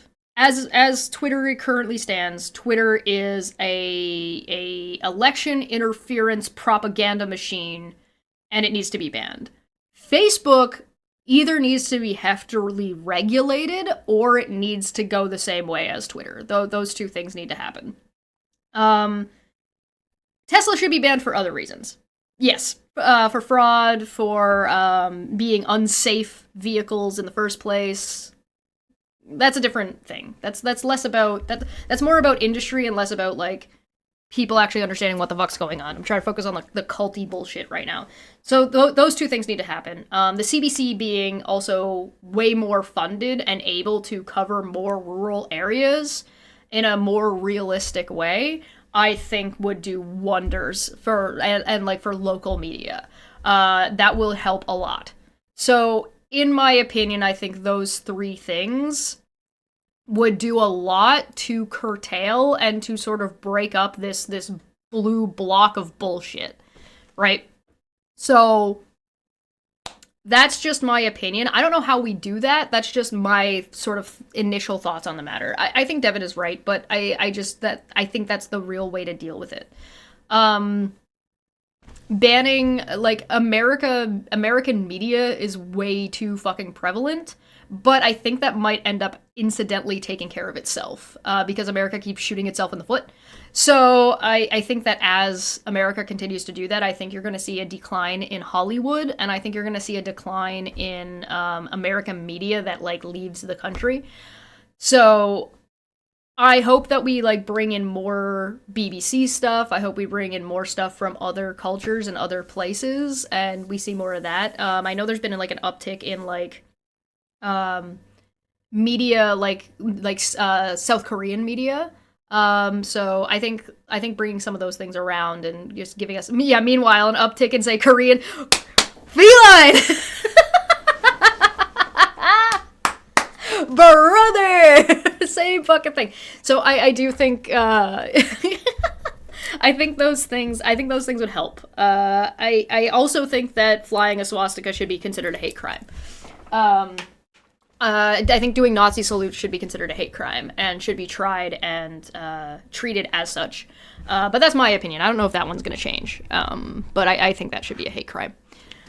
But alas, why does this keep happening? I don't know. We don't even hang out like that much. Especially not just the two of us. That never happens. Bro! Toronto makes more American TV and film than Hollywood. Yeah, no, a lot of things are filmed in Canada. There's a big business of filming in Canada. And so this is the thing, that's affected by the tariffs, right? Filming in Canada for Americans is part of the tariffs. So you're gonna see, I'm telling you, you don't even know. Things are gonna get so fucking weird, man. So fucking weird. So fucking weird. I don't know, ask them, Feline. How do you guys perceive me and Feline saying the fucking same thing on a regular basis? All right, I'm gonna get my tea. You guys let me know what you think about that.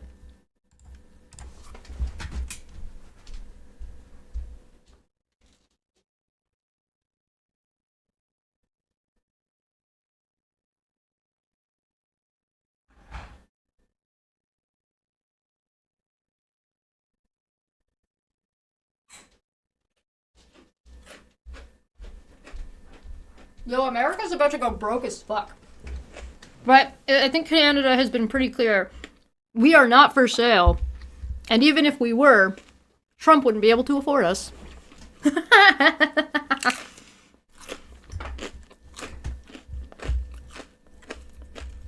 Collusion. Hey, Athens, welcome.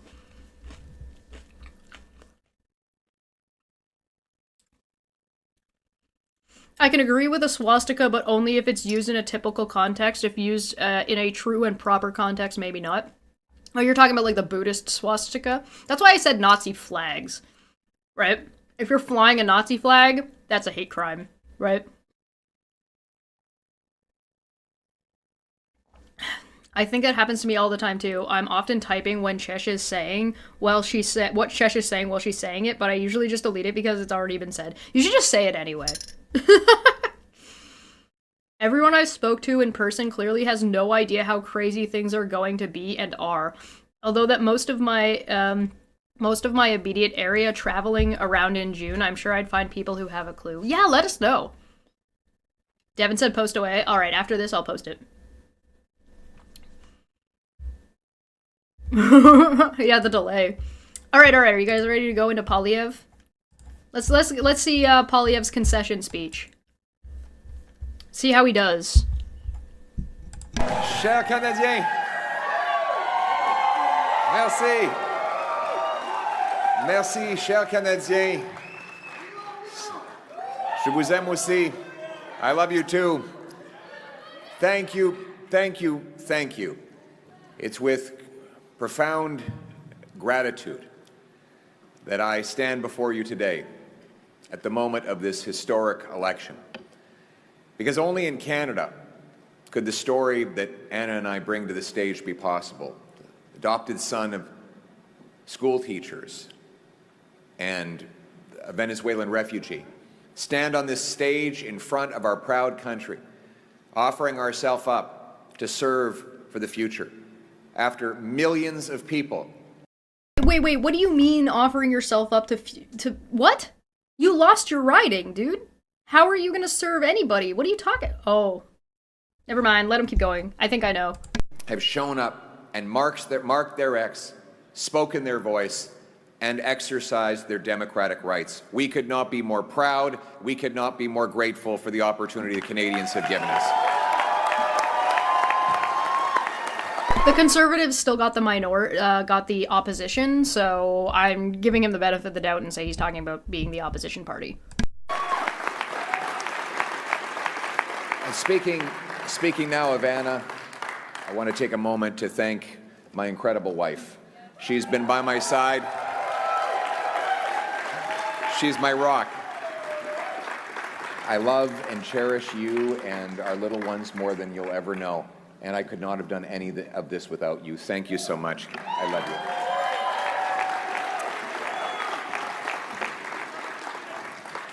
you. Now, my message to Canadians. The promise that was made to me and to all of you is that anybody from anywhere could achieve anything, that through hard work, you could get a great life. You could have a nice, affordable home on a safe street. My purpose in politics is and will continue to be to restore that promise. Then why do you vote against everything that would do anything to make those things possible? Good God. You tacky. Yeah, tacky.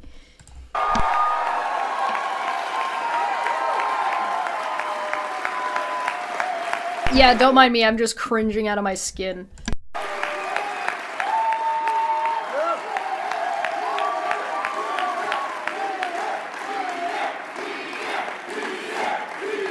They're cheering Pierre. I'm like, oh no, this might be actually delusional. Thank you. To the candidates who ran under our banner as Conservatives, to the volunteers who knocked on the doors, made phone calls, put up lawn signs, rallied at our events, donated their hard. The Conservatives that ran around and were destroying Liberal signs. Those guys too? Yeah. Earned money to our cause. I thank you from the bottom of my heart.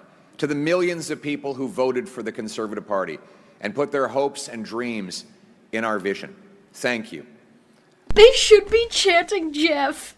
They should be chanting Jeff. Jeff, Jeff, Jeff, Jeff. Let's go, Jeff. Can we replace our Conservative Party leader with a different Jeff? I nominate Jeff Holiday. Yeah, we already covered Carney's speech. We are on Poilievre's now. It will be an honor to continue to fight for you and to be a champion of your cause as we go forward.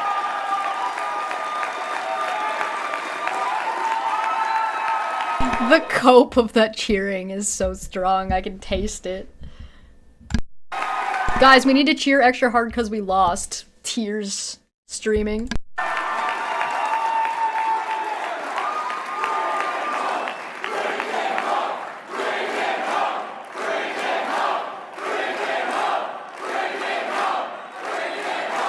Ça serait un grand honneur de continuer de me traiter Canada. Quelle maison amenée.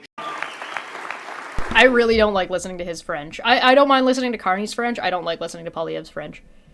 To my fellow Conservatives, we have much to celebrate tonight. We've gained well over 20 seats. We got the highest share of vote. I like that we've got now some Jeff suggestions.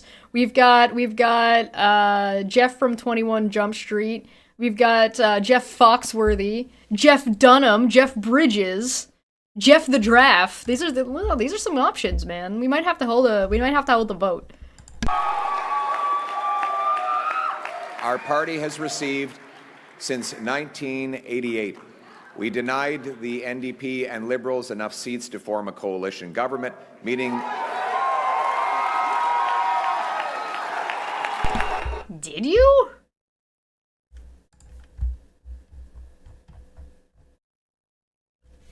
Nine, 70, 71... No, you didn't! If the 7 NDP just coalesce with the Liberals, they have a majority. Am I stupid? Am I not understanding this? Or is it because, like, the NDP don't have enough seats to be, like, a proper party? Wait, hold on. Wait a second. Hold on a second. Let me see, it's the minimum number of seats for party status in Parliament, Canada. I just need to double check this number because, like, official party status. Okay, so yeah, it's because the NDP doesn't have official party status. That's why. Okay, that makes sense then. I take it back. I take it back. You need 12. You need 12 party seats to have official party status. So the NDP on their own do not have official party status. So because they lost party status, they can't form a coalition government, but that's more of a technicality than it actually mattering for getting stuff passed in parliament. Because they're still there. And the bloc has a 22. So the question is will the bloc vote? The bloc's going to be the one making, and some of the conservatives there'll be conservatives that won't vote along and do whatever Poilievre says. So yeah, so we'll see. I mean, I think he's technically right. I just don't know how relevant that is. You know what I mean? They could ask the bloc. Yeah, they could ask the bloc. Yeah, the the Liberal Party can work with the bloc. They also have, so the one thing to note here as well is that the bloc hates Poilievre.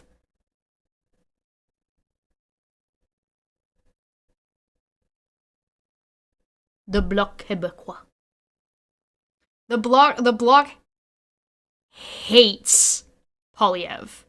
So there's not a very good chance that the Liberal Carney might be able to talk the bloc into forming a coalition. The NDP will likely vote against the Conservatives on things in general, and Elizabeth May being the only Green Party seat is very funny. But she'll likely vote with the Liberals as well. I have a hard time seeing any of these agreeing to hard block what the Liberals are doing, especially right now. But if they do, don't fuck this up, guys. Ironic considering how hard Poilievre worked to get their vote. Yeah, Poilievre was he was bending over backwards in like the most patronizing way, which pissed them off more. And how pissed off because the bloc are gonna vote for anything that fucks over Donald Trump for sure. Like, if it's anything that's gonna be like, fuck you, America, that the Liberals want to do, the bloc are gonna be like, yeah, fuck those guys. So, like, I just don't see the Conservatives, like, yeah, I mean, they're not going to be able to coalesce do a coalition government with the NDP, but do they want to? I don't think they need to. So, yeah, no, Poilievre is technically correct because they only got 7 seats and not 12. But I don't think it's going to matter. And we did all of this in a very difficult environment. That said, bro, what do you mean you did it in a difficult environment? You had a fucking 20-point lead and you pissed it down the drain by simply being a dislikable asshole.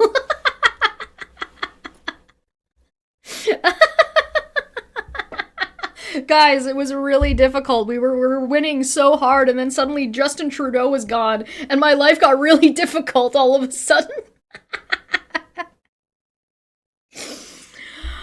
Was it so difficult to say that you don't like Donald Trump? Because he never did say that, which is one of the reasons why people didn't like him.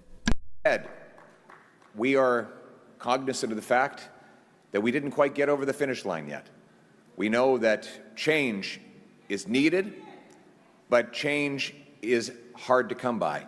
It takes time. It takes work. And that's why we have to learn the lessons of tonight so that we can have an even better result the next time the Canadians decide the future for the country. Yeah, he's already looking at the next. He's not talking about, you'll notice we're 4 minutes in, right? He has not talked about working together. He has not talked, he's just talking about how what he's doing is going to block whatever the Liberals are doing. He's talking about division. He's not, you see the commonality going on here? One of the posts that said, what if Canada became the 51st states, but the bloc wins every branch and makes America into France 2.0?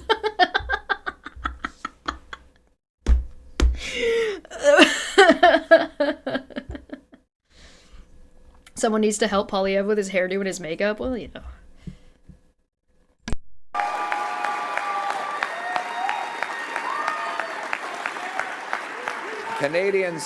Canadians have opted for a razor-thin minority government.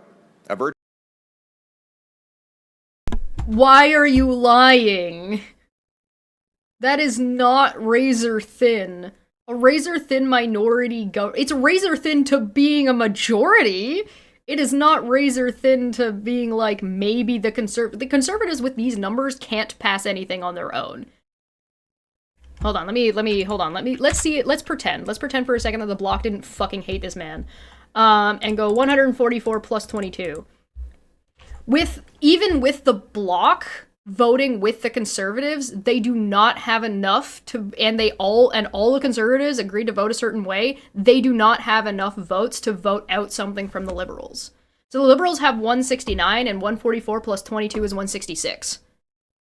So they're still off by 3 seats.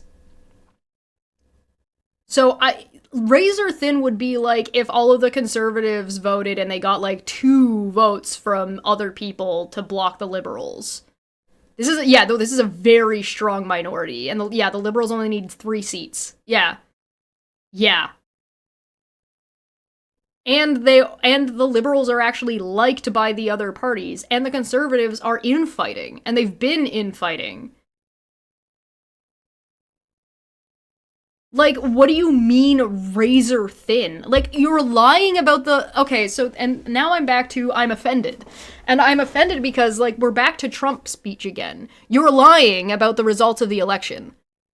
Why? Why are you lying about this? You don't need to lie about this.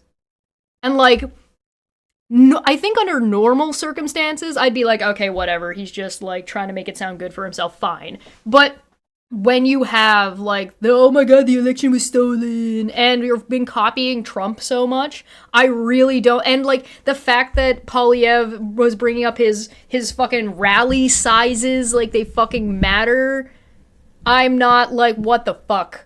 Like, what the actual fuck, dude? Like, this is a really bad trend and a really bad direction to go in, so I'm probably calling it out a little harder than I would otherwise under different circumstances, but under these particular circumstances, what the fuck?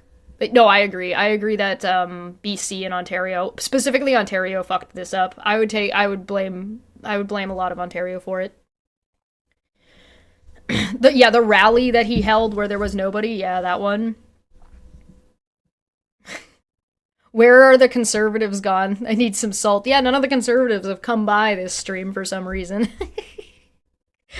Copievre. That is not a razor-thin minority government, dude. That is...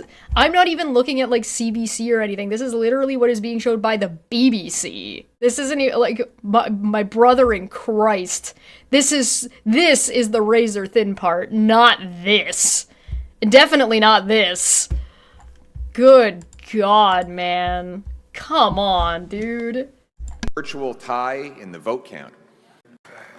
Opted for a razor-thin minority government. A virtual tie in the vote count. So brother, no! No, it's not!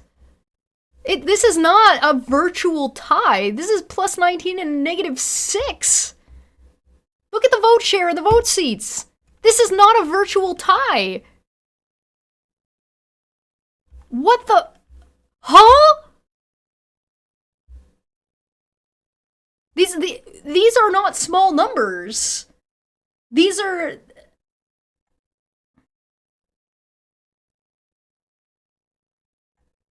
I can't believe he's fucking bullshit. Remember when I asked if we thought he was gonna fucking say election fraud and talk about fucking... Wow. Fucking wow. 2.4%.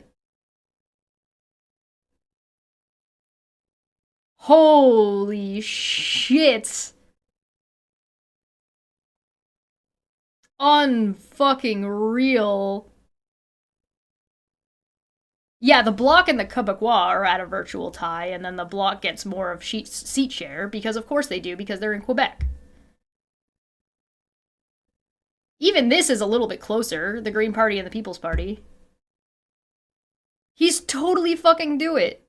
He is! He's fucking Rodent. Holy shit, you called this. I didn't think he was gonna be this bad.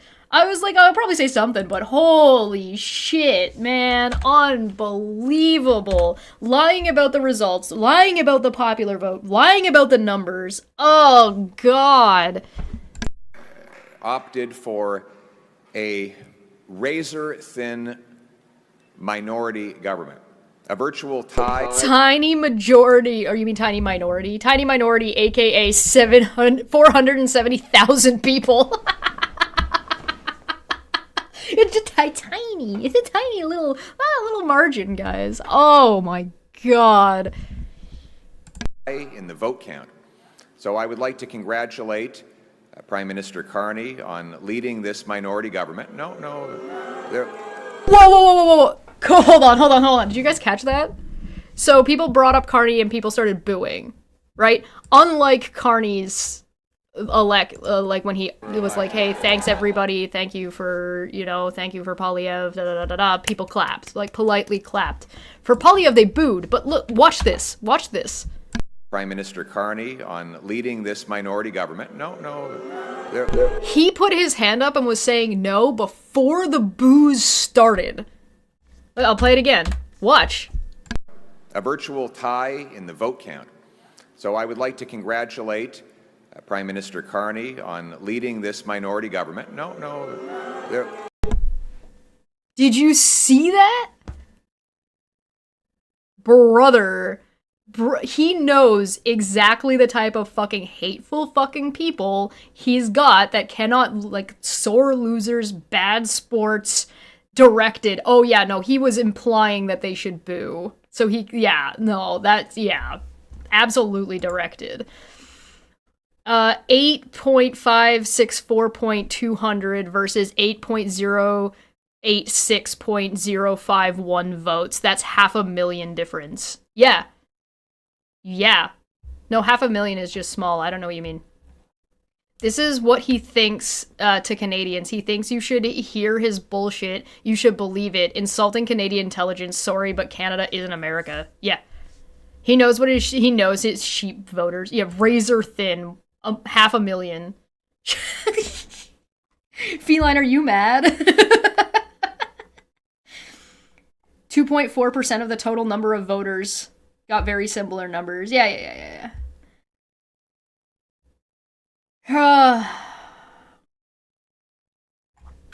Unreal.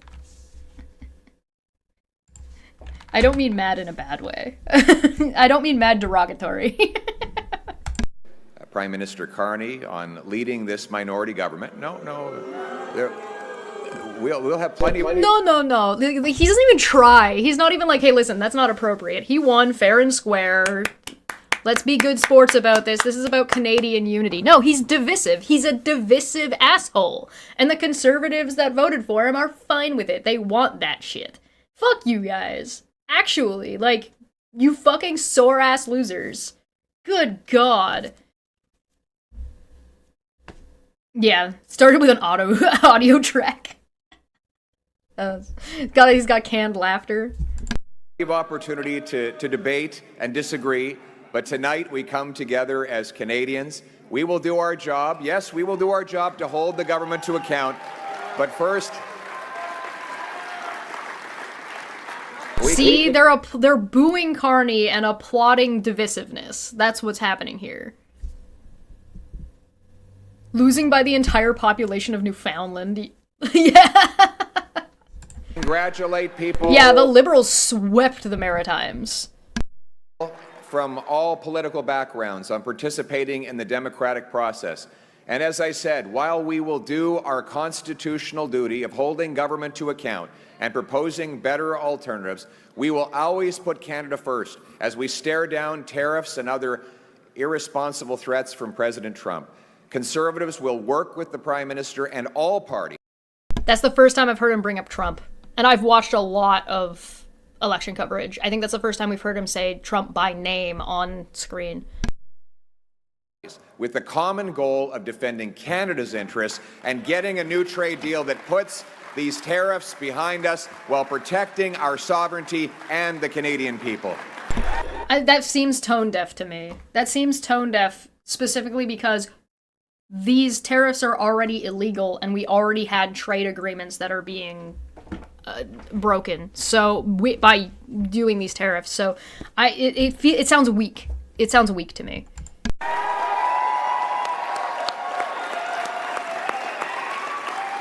I want to thank my Conservative team, my caucus, my members of the Conservative staff, and others who've helped reshape the entire political landscape in this country.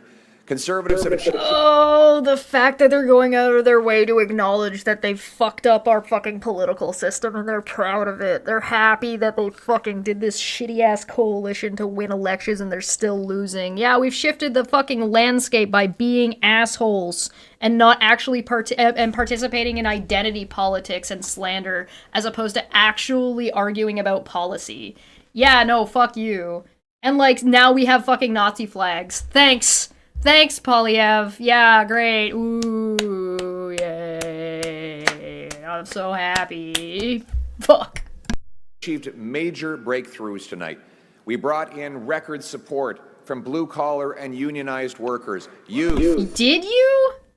Did you? Can I get a citation on that? Can somebody get me a citation if that's correct? That they got record support, because the coalition of unions in Canada wrote a letter supporting Carney. Like, I have that. I noted that. Hold on. Let me see if I can find it real quick.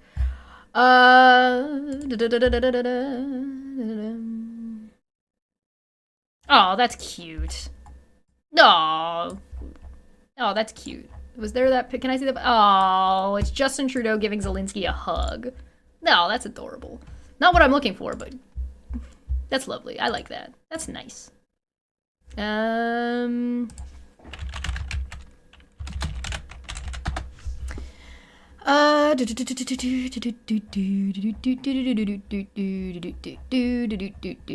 is this? Oh, fucking insane ramblings of a delusional in chief. Oh, where is it? I know I wrote it down somewhere. Hold on, let me see if I can find it. Did I put it in Canadian politics? Oh, I didn't. Oh, I suck. Hold on. I spelled the name wrong. Look. There was a post. Oh, come on. Where is it? Here it is. Do I have the letter?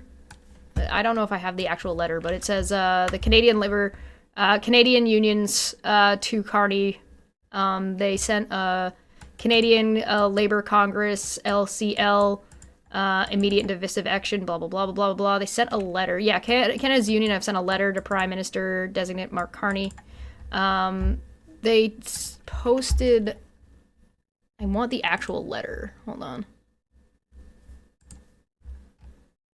PSAC welcomes Liberal leader Mark Carney's commitment to frontline workers and border security.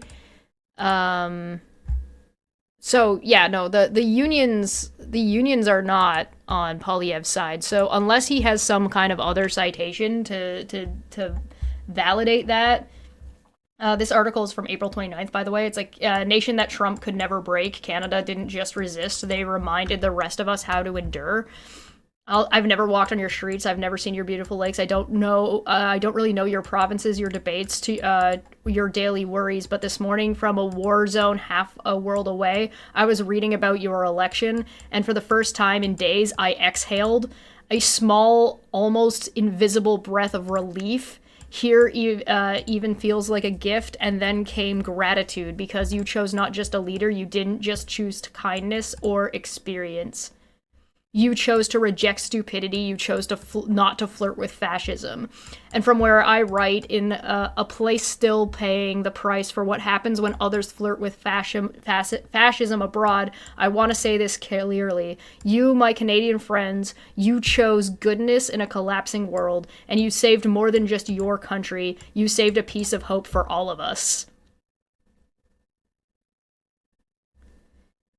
I'm not a political person, I'm just a person trying to survive a war, but even from this far, we see things. We see what is happening in America. We see what one man has done to a country that once inspired the world. When loudness replaces wisdom, cruelty becomes strategy, lies get more airtime than truth. And we saw something else too. People who once led the world now feel afraid. Afraid to speak, afraid to vote, afraid of their neighbors. In a world where silence is growing louder, where so many nations still mistake volume for leadership, you didn't scream. You Canadians just showed up and voted and reminded the rest of us that sanity still exists. I needed that reminder. The world needed that reminder. You made the idea of decency feel real again, even here where bombs try to make us forget it. You showed us that it is still possible to reject extremism without screaming, just by saying no, quietly, peacefully in a voting booth. You reminded us that democracy is about people who still believe that decency is worth defending, even when things are far from perfect and there's so much to improve. Reminded us that calmness isn't cowardice, it's discipline, and it's strength that doesn't ask to win, but only asks to last. Here in Ukraine, we know Justin Trudeau very well. We remember when he raised his voice for us when so many others looked away. He's not perfect, sure, who is, but he stood beside us when it mattered most, and this kind of loyalty stays. I've met Canadians here, they don't always say much, but when they speak, it's with kindness. Every time I've met one, I felt like I was meeting someone who came not to take pictures, not to prove anything, but to help, to present, to care. There are good and bad people in every country, I know that, but let me take this chance to say I've never met a Canadian who wasn't good to me, in person or virtually, not once, never. Canada, you did something brave, and you did it quietly. You didn't do it for applause, but you deserve it. You didn't just protect your country, you protected the ideas that countries that can still be good. You protected all of us who are fighting to believe it. Because if more countries don't follow your lead, even the ones still standing may not stand much longer. Countries that don't need to be the loudest, just the kindest, the calmest. The ones who still chose peace when the historical moment is upside down and makes it easier to choose rage. You have the biggest border with the United States, but you don't see them as enemies. Believe me, Ukrainians know well what it means to receive threats from those we share our biggest border. And still, you see the United States as a nation of brothers, as neighbors, even when they're lost in something dark. You know that their government does not reflect the spirit of their nation, even considering that millions of them voted for a man who insists on saying that your country needs to be turned into one of their states. Instead of seeing the people with red hats and hate speech, you see those millions of Americans who say they would consider joining Canada because of him. That is wisdom, that is maturity, that is leadership. From where you are, you couldn't hear the sounds it made abroad, but over here, it was loud. It was the sound of something still standing when so much is falling, the sound of a choice bigger than a country, of a future refusing to die. And in the silence after that sound, something inside of us said, keep going. So thank you, Canada. Not for being perfect, but for being clear, for being rational, for being yourselves when so many others are trying to be something worse. Thank you for proving that Trump is wrong when he tries to teach the world that kindness is weakness. You reminded us that we are not alone. We are still here, under sirens, under silence. Because of you this morning, this morning felt a little less like the end of the world, and a little more like something worth staying alive for.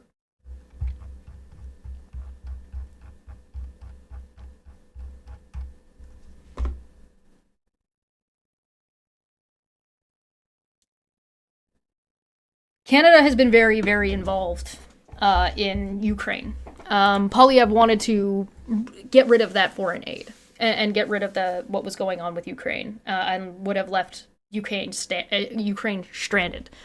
And a lot of other people stranded as well. I think that is a really big fucking deal, in my humble opinion. But hey, if you want to see this on your own, check it out. Let's go back to this fucking hateful piece of shit. Can the United States become Canada's 11th province? Was that written by an American? No, I believe that was written by somebody in Ukraine. I don't know how to pronounce it, but their name is Viktor Kravchuk. I don't know if it's supposed to be not like a sh, or if it's supposed to be a k noise. I apologize. I don't know Ukrainian names very well, but I believe this is somebody from Ukraine.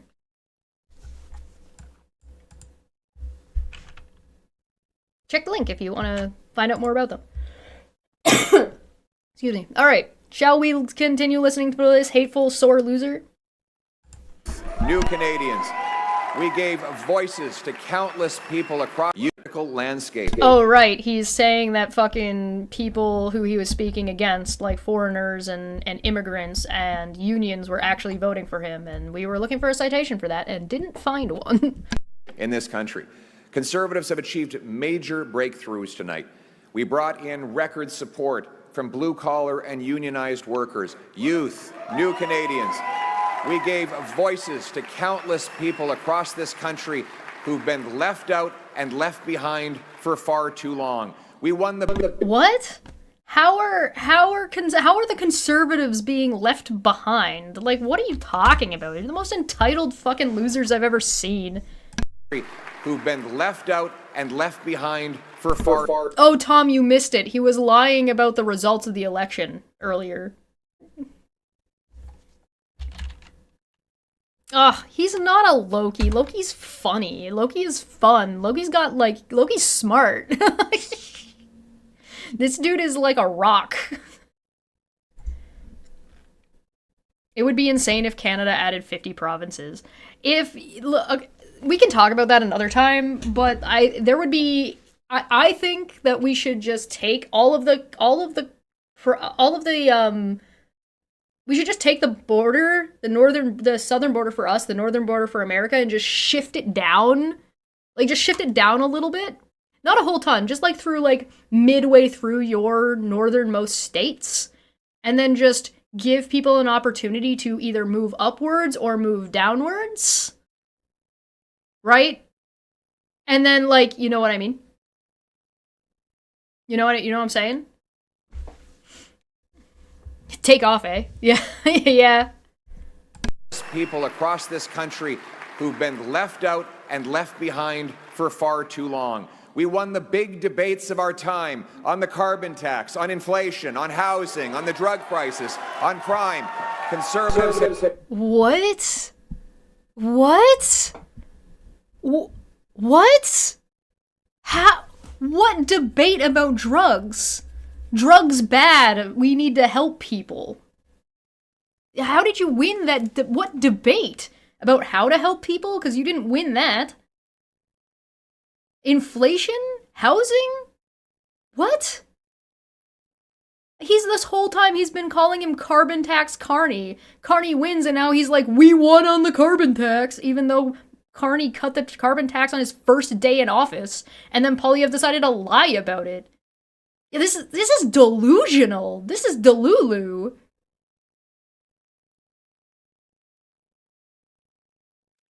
Like, move the border 200 to 500 miles south. Yeah. You have to do it in miles. It's very telling. All sounds way scripted. Oh yeah, it's super scripted. What is he even talking about? He hasn't won anything that wasn't the genetic lottery. Bro, if you think this guy is winning the genetic lottery, no. He had to pay like a bunch of fucking taxpayer dollars to get a makeover when he became fucking... Have you seen what this guy looked like before his fucking $1 million makeover or whatever they called it?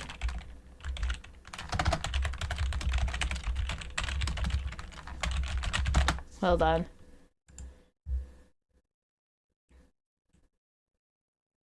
There's a TikTok. Pierre Poilievre's makeover can't hide the meanness. Is there an image that goes with this? Oh, there's an article. Go away. That's the Toronto Star. No, I don't want that one. We got another one. Flush with cash, Conservatives plan to roll out more ads touting Poilievre. Yeah, there's like a whole thing, like a before and after. before and after makeover. See if I can find it. Here we go. Pierre Poilievre drops the glasses as part of an image revamp. Whether or not I wear glasses, I have the best vision in the country. Guys, Timbit Trump over here. I have the best vision. My doctor says I am the most physical. Oh, this was 2023. Conservative leader Pierre Poilievre is sporting a new look after the party underperformed in a series of recent by-elections. A makeover, the Tory leader says, is driven by fashion input from his wife. Poilievre has followed a strict business code in the nearly 20 years he's been on Parliament Hill. Rarely seen without a tie carrying out his official duties, Poilievre has always shown a fondness for navy blue suits and favored uniform of Bay Street federal politics. Until recently, the Tory leader wore glasses. He's left them behind as he travels around the country on summer tour to highlight Prime Minister Justin Trudeau's perceived failings.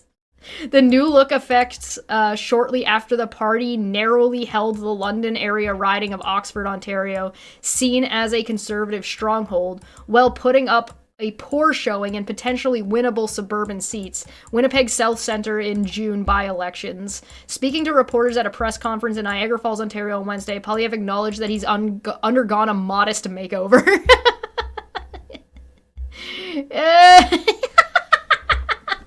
Fucking photos, dude. Oh.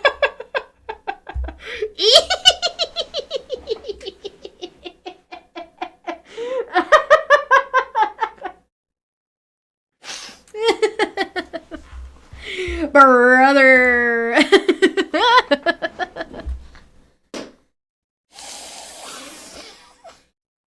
Oh.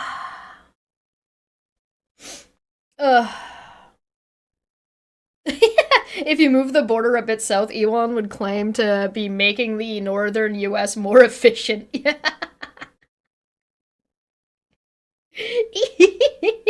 He would be selling merch next? No, he did. Poilievre was part of the selling of the fuck Trudeau flags and the Pierre Poilievre flags that the truckers were flying around with their Nazi flags. Look at this fucking loser, dude.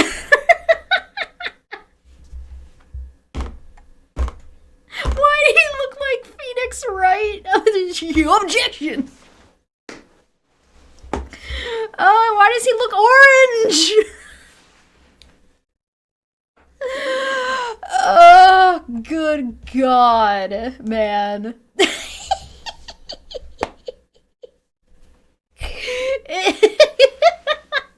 God, no wonder he lost to Trudeau. Like, no wonder he lost to Justin Trudeau. Let me pull up a... No wonder he hates Trudeau so much, right? Like, have you seen what Justin Trudeau fucking looks like? Like... like... oh my God, even just, like, standing around. Like, just candid photos. Like... just... Dude, like, no wonder, dude. Then there was Trudeau when he grew a beard.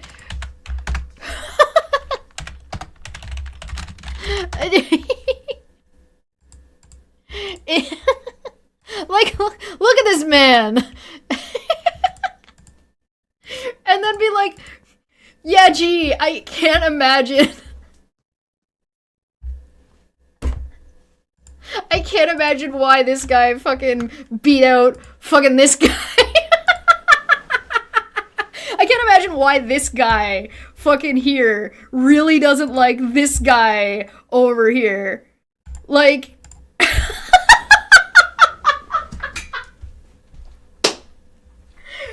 Good God.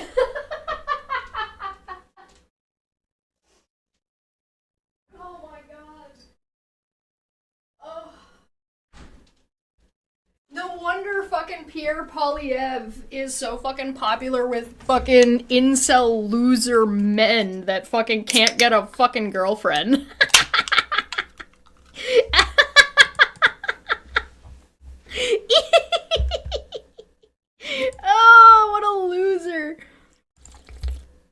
Like, even the candid photos, like, Justin Trudeau's a good-looking guy. Look at this goofy-ass haircut. Like, but fucking hell, dude. Then he's got the beard. Oh, fucking so funny. Fucking so funny, man. Like, he's got, like, why has he got Markiplier hair? What the fuck's going on?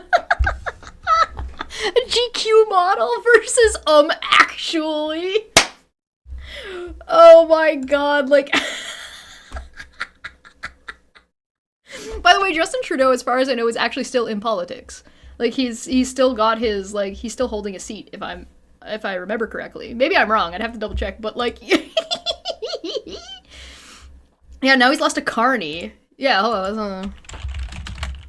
There's not gonna be nearly as many pictures of Mark Carney, but, like, look at him. Look at Carney.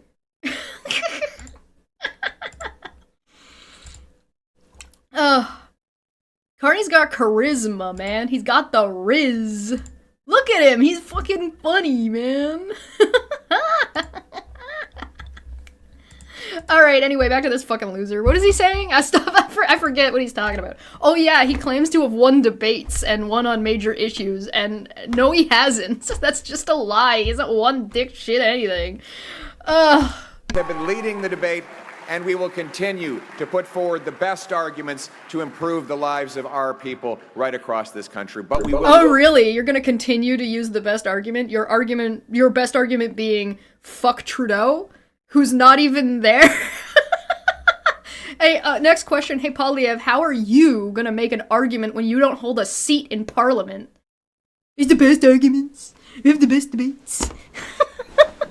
You know, at the beginning of this, we watched Polyev trying to debate, and not only did he fail spectacularly, he got absolutely fucking dunked on by Sean. And Sean won his back and won his seat. Mother of God! He's the best at winning.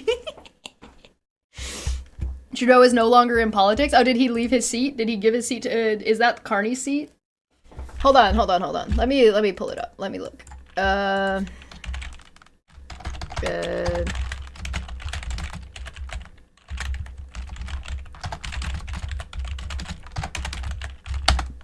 Let me look it up just so we can double check it.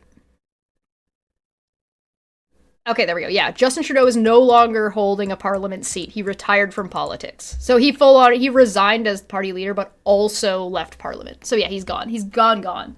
For now. I could see him coming back if he wants to, but yeah, he's gone now. Is Polyev going to have to get a real job now? Well, let's see what he says. Will not stop there. Every single day, our Conservative caucus and I will be holding the government to account on behalf of the millions of Canadians who believed in the message of change. En tant que parti, on a grandement élargi notre des millions de leurs préoccupations, their pain, took precious in leurs espoirs. Everywhere I went, hard-working people took precious time out of their day to tell me about their struggles. I don't believe you. Every time we heard about Polyev being everywhere, he was super reclusive and wouldn't let anybody talk to him. Their fears, but also their hopes and dreams. Welders and waitresses, farmers and factory workers. Nobody fucking... No, fake news. I don't believe you. Seniors, small business owners, and single mothers. Young Canadians and young families pleading for the chance to own a home. Parents who worried that their kids would never be able to move out of their home. Grandparents who saw their grandchildren suffering. He has Kent Ovind vibes. Oh my god. The coping. Somebody said that Polyev will get an MP to resign and take their seat. So it's not quite that simple. He still has to get, like, I don't think he can just, like, take somebody's spot and have them resign. I might be wrong, but I'm pretty sure he still has to win a riding when it comes up in a by-election. So I think he still has to win. So if that's what if that's what the Conservatives are planning on doing by having him flip in a really safe space, if the NDP and the Bloc, because if he picks somewhere in Quebec, if the NDP, the Bloc, and the Liberals are like, no, we're just gonna work really hard to win this election, every single by-election, it would be very, very, very funny, and that's absolutely what they should do in response. Yeah, okay, yeah, Tom, me and Tom are on the same page. Yeah. It would be really, really fucking funny. From the shortfalls of our economy, and countless others who are afraid to go outside because of the rising wave of crime. All of these stories touched my heart and gave me inspiration to work towards something better. These people continue to need voices, and I will continue to fight for them every day, and every day we will never give up on fighting for the Canadian people. So, if this hasn't made it clear, he has no intention of stepping down as leader of the Conservative Party. So he is not, in fact, going to have to get an actual job, and in fact, will never have to get an actual job because his pension is huge. So, unless he gets arrested, or unless there is some other extenuating circumstances where he does some kind of felony or some shit, yeah, no, he's not going anywhere. He's, like, holding on to this, and he's not gonna let go.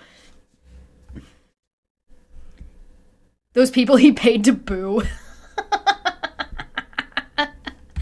Something better. The vagueness is astounding, yeah.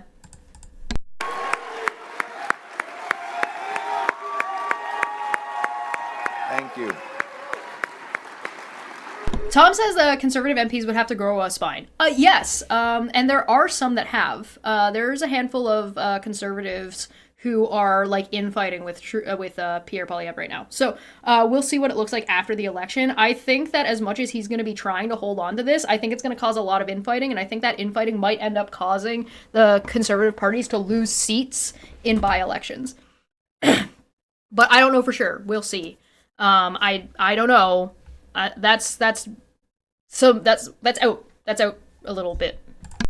We hear your stories. We will carry those stories with us. Oh yeah, he's super monotoned. He's super fucking monotoned right now. For somebody who just lost a major election and a major lead, like, he does not care. We hear your stories. We will carry those stories with us into Parliament. We will not forget the people for whom we work and for whom we fight every day. Now, I know that some of you might be disappointed that change did not get over the finish line tonight. Change takes time. Most of all, it requires that we never... Bro, you called it the lost liberal decade. You can't do change in 10 years? Motherfucker, how well is Danielle Smith doing? How is Alberta looking? Looking like shit, isn't it? That's why the fucking Albertans are so mad, but their anger is being redirected in a bad way because of propaganda. Good God. It's like he asked ChatGPT what he could say. Never give up, because our people and our country are worth fighting for. Nazis aren't worth fighting for. Je vous ai entendu et j'ai resté avec moi. Vous défendre, espérer, changement et pas mérite today, and the I will never give up on fighting for everyone who stood with us today and the millions of people who voted for other parties. And so, my message tonight... A bunch of fucking sore losers. For the single mother working 2 jobs but still has an empty fridge and an empty bank account. For the young people who despair at never... Poilievre does not like women. And also a 2% to 3% tax cut on income tax would not help that fucking woman working 2 jobs. Being able to afford a home. For the seniors on fixed incomes whose savings are eroded by inflation and no longer feel safe in their local neighborhood. That's already been addressed. It was addressed like half a month ago, and Carney's government already helped take care of that. So shut the fuck up. Oh my God, could you say something meaningful for once that isn't just a lie? Parks. For those who are now living in fear. Why does he speak French with the accent of someone speaking English with a bad French accent? because he has gone out of his way to make himself seem more French than he is. Because he wanted the Bloc to be on his side. He wanted to flip Quebec seats. And he failed because the Quebecois do not jive with this weenie, weak, waffly horse shit. Fear and terror because of crime. For those worried about losing their job. My fucking god, why are you campaigning in your concession speech? Whoa, what is happening? I can't believe this. I can believe this. It's Because of unacceptable tariffs from the United States of America. For all of those who feel left behind and forgotten, my message is one of hope. Change will take time, but we will fight. April says his French is actually bad. Yes, his French is actually bad. I think I could read French better than he speaks French. My French is not great. I'm pretty good at conjugation, but my vocabulary is shit. But if you were to set something in front of me and I practiced it, I would probably be able to read it in French better than he can.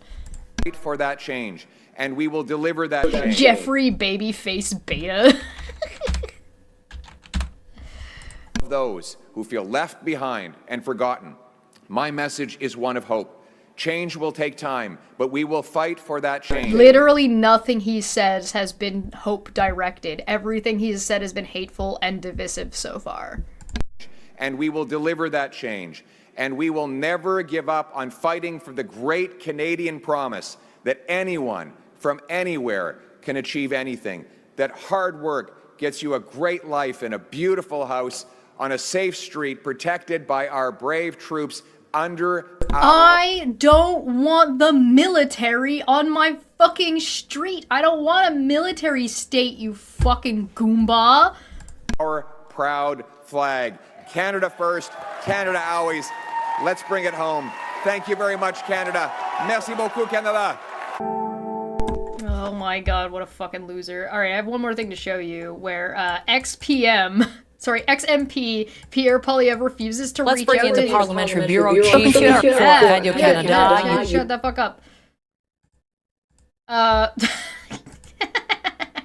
XMP Pierre Poilievre refuses to reach out to his opponent, Bruce Fanjoy, who destroyed his legacy in the election, and congratulate him for kicking his ass. So I'm gonna play this real quick. Has he spoken to you or called you at all with any words of... I haven't heard from Mr. Poilievre. I don't know if I will, but I do wish them the best. Has he spoken to you? So this is Fanjoy right here, right? This is Bruce. And so he's doing interviews because he won his riding. And they're like, yo, has Pierre Poilievre reached out to you to congratulate you? He's like, nah, fam.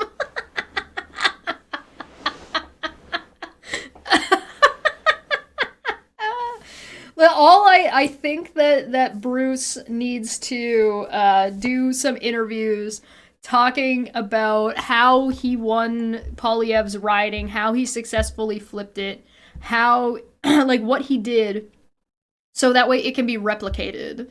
So every time there's a by-election, whoever is the Liberal or NDP or Bloc, because it doesn't matter to me who it is, I don't care as long as they're not fucking Poilievre, and just have Poilievre just fucking lose every single riding that he could have possibly gotten would be so fucking funny, dude. Merci, Bao Coop.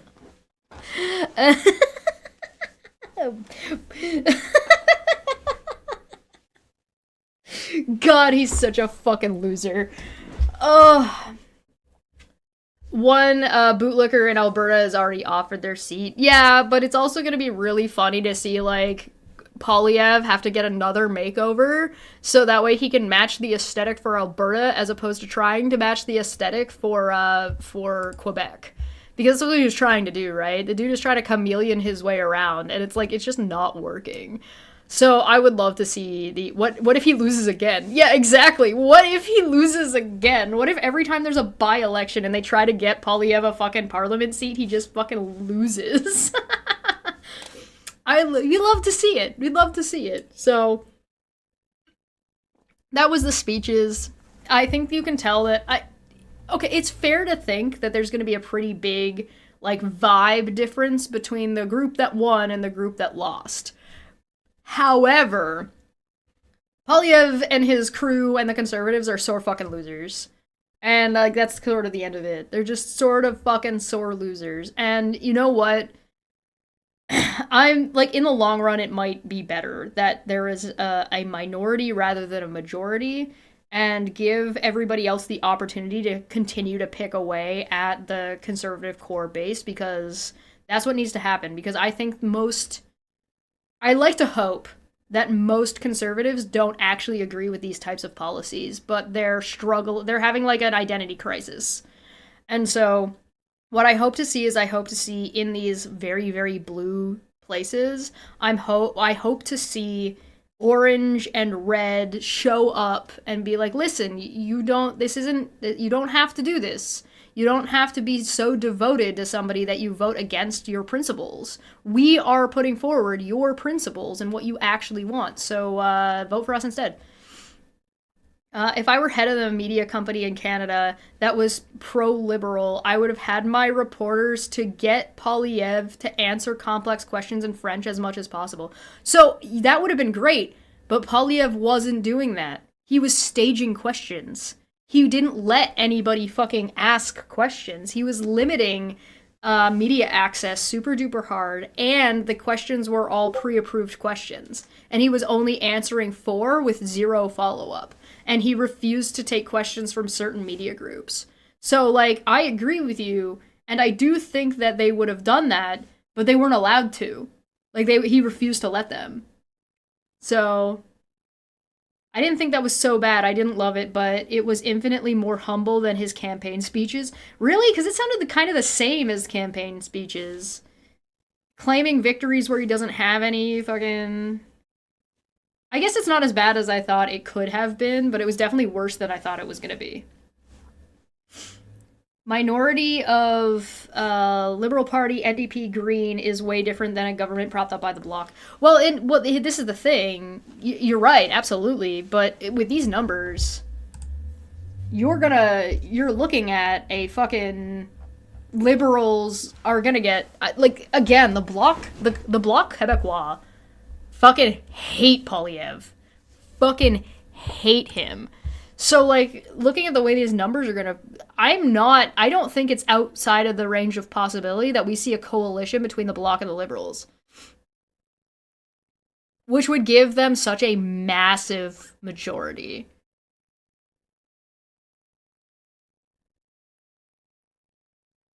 I don't think that Poilievre has the ability to lead the opposition without a seat. I know he can be prime minister without a seat.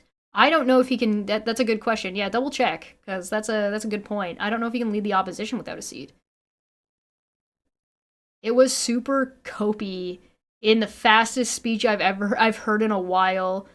Like, he was dead inside. I don't know, I've seen a couple of his, like, press releases where he looks really bored and, like, really not into it. Oh, flattest speech, sorry.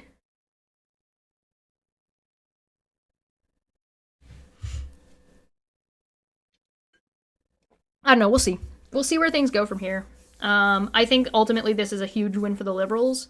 I still think that I'm really disappointed in the Conservatives. Like, I mean the individuals, the people. Not the party. I mean, like, the individuals who voted for Conservative. If you voted Conservative and you're watching this and you're, like, a family member or somebody who knows me in real life, don't fucking talk to me. Like, actually never talk to me again. As far as I'm concerned.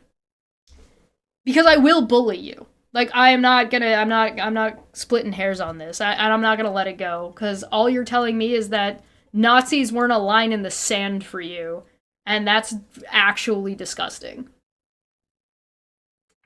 And if your response is, well, I didn't know, then my response to you is going to be, oh, so you're just lazy. And you're so lazy that you're letting Nazis in your front door.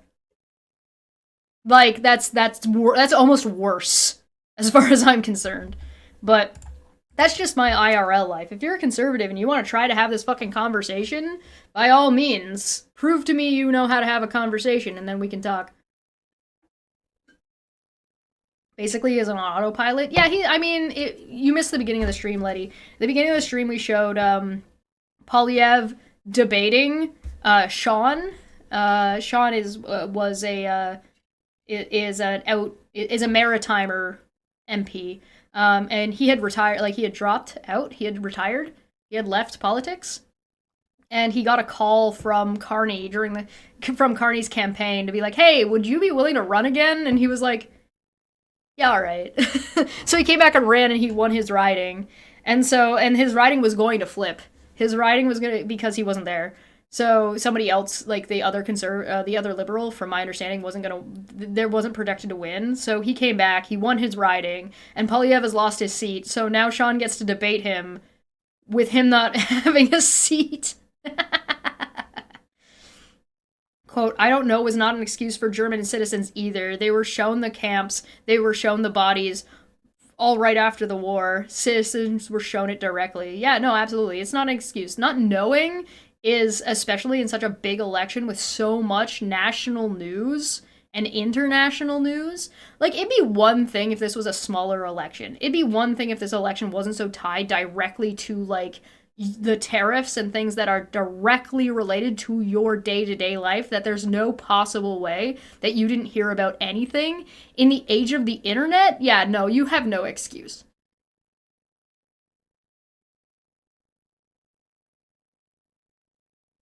I can say that I voted blue down my ballot last election, PS, in the United States.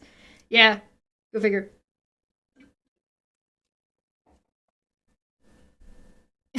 The Rebel had a normal one too. You watch their stream, I'll surmise, all 8 hours, whine, whine, whine. I mean, to be fair, I was screeching like a banshee on my stream because I actually hate Nazis. The number of people in my country, like this conservative bloc, the conservative base not moving the needle at all is fucking disturbing. And I think that might be the thing that's enabling Pierre Polyev to feel like he can stay on as party leader. And that's fucking horrifying. So, I mean, I guess we'll see what it looks like in the future, but, you know, that's my vibes. I'm gonna try to go live tomorrow on Debate Hub with Dave and Dr. Kip. To talk about this and talk about politics and kind of get a bead, because so Dave is out east and Kip is out west and I'm in the center. So we're gonna see, and we're gonna have a bit of a conversation about where everybody's feeling, what everybody's about, and that'll be over on Debate Hub Official. So join us over there, and we'll see how it is. We'll see what everybody's thinking. I will be live tomorrow, Wednesday. What day is it? It's Wednesday right now, right? Yeah. So tomorrow is going to be the 1st of May. I'm probably going to be on with Manya either Thursday or Friday if she's available. So I think Tuesday I'm going to be... Thursday. Tomorrow I'll be live to show you some Steve-related shit when it comes to, like, legal issues. But that'll be tomorrow. That'll give me a break from politics before, if money is available, we might be able to do a Dumb Fuck Friday this Friday. And we're gonna have a sit and chill and talk about fucking everything. Gaming on Twitch is gonna come back next week. I had to stop. I was so fucking done. So much of my time was eaten up by politics this past little bit. So we're gonna be able to get off that train. We'll be able to get back to Mert next week. So hell fucking yeah. Saturday is also the philosophy show where we're going to be talking about skepticism. So if you're interested in that and you're coming on in, that will be on Saturday over on Debate Hub Official, and otherwise you're going to see me here at normal times. Thanks for joining me. If you have thoughts or comments down below, and no, I'm not sorry, and I'll yell at conservatives more and forever. Also, the Enricos crave the mines. I crave the mines. One last thing before I go for today. There's all of my covering the Canadian Conservative Project 2025 thing will be going live on Debate Hub. I'm probably gonna make it a premiere, but it is 12 hours. So be aware that it is 12 hours.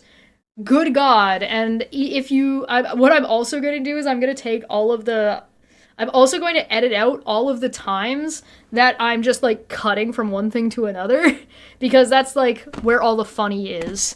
So thank you so much for joining me. I'm going to get out of here. Go check out Debate Hub Official, and I will be back tomorrow. And one of these days coming up, I'm going to have to probably go through Steve's MAGA. So I'm just going to say, I'm going to probably call it the Rational MAGA Steve McRae, and we'll take a look at his fucking fall from grace and see what his like brain damaged, addled mind has how that's been justified, because I think that'll be a little bit, I think dissecting that might be valuable. He does claim to be rational. He claims to have like thought this through, so you know, maybe there's a reasonable reason to be MAGA buried in there somewhere that we can dig through and find. But that'll be next week. But tomorrow will be court related shit, and then hopefully I'll be able to get Manya on for Dumpfuck Friday this Friday. Maybe Dumpfuck Friday might be back. It might be back off of its hiatus, coming soon to a stream near you. You're calling it due process is a myth. What the fuck? Yeah, I heard April got banned from his chat, so I'm looking forward to hearing about that. So yeah, we're gonna get out of here. So look forward to next week and the next couple of days, and we'll see. Well, we're still gonna keep an eye on politics. We'll see where things go, but thank God this election is over. I salute thee. Get me the fuck out. It's over. It's finally over. We're free. Bye. I disagree infinitely about the way that was dumb, and I hate it.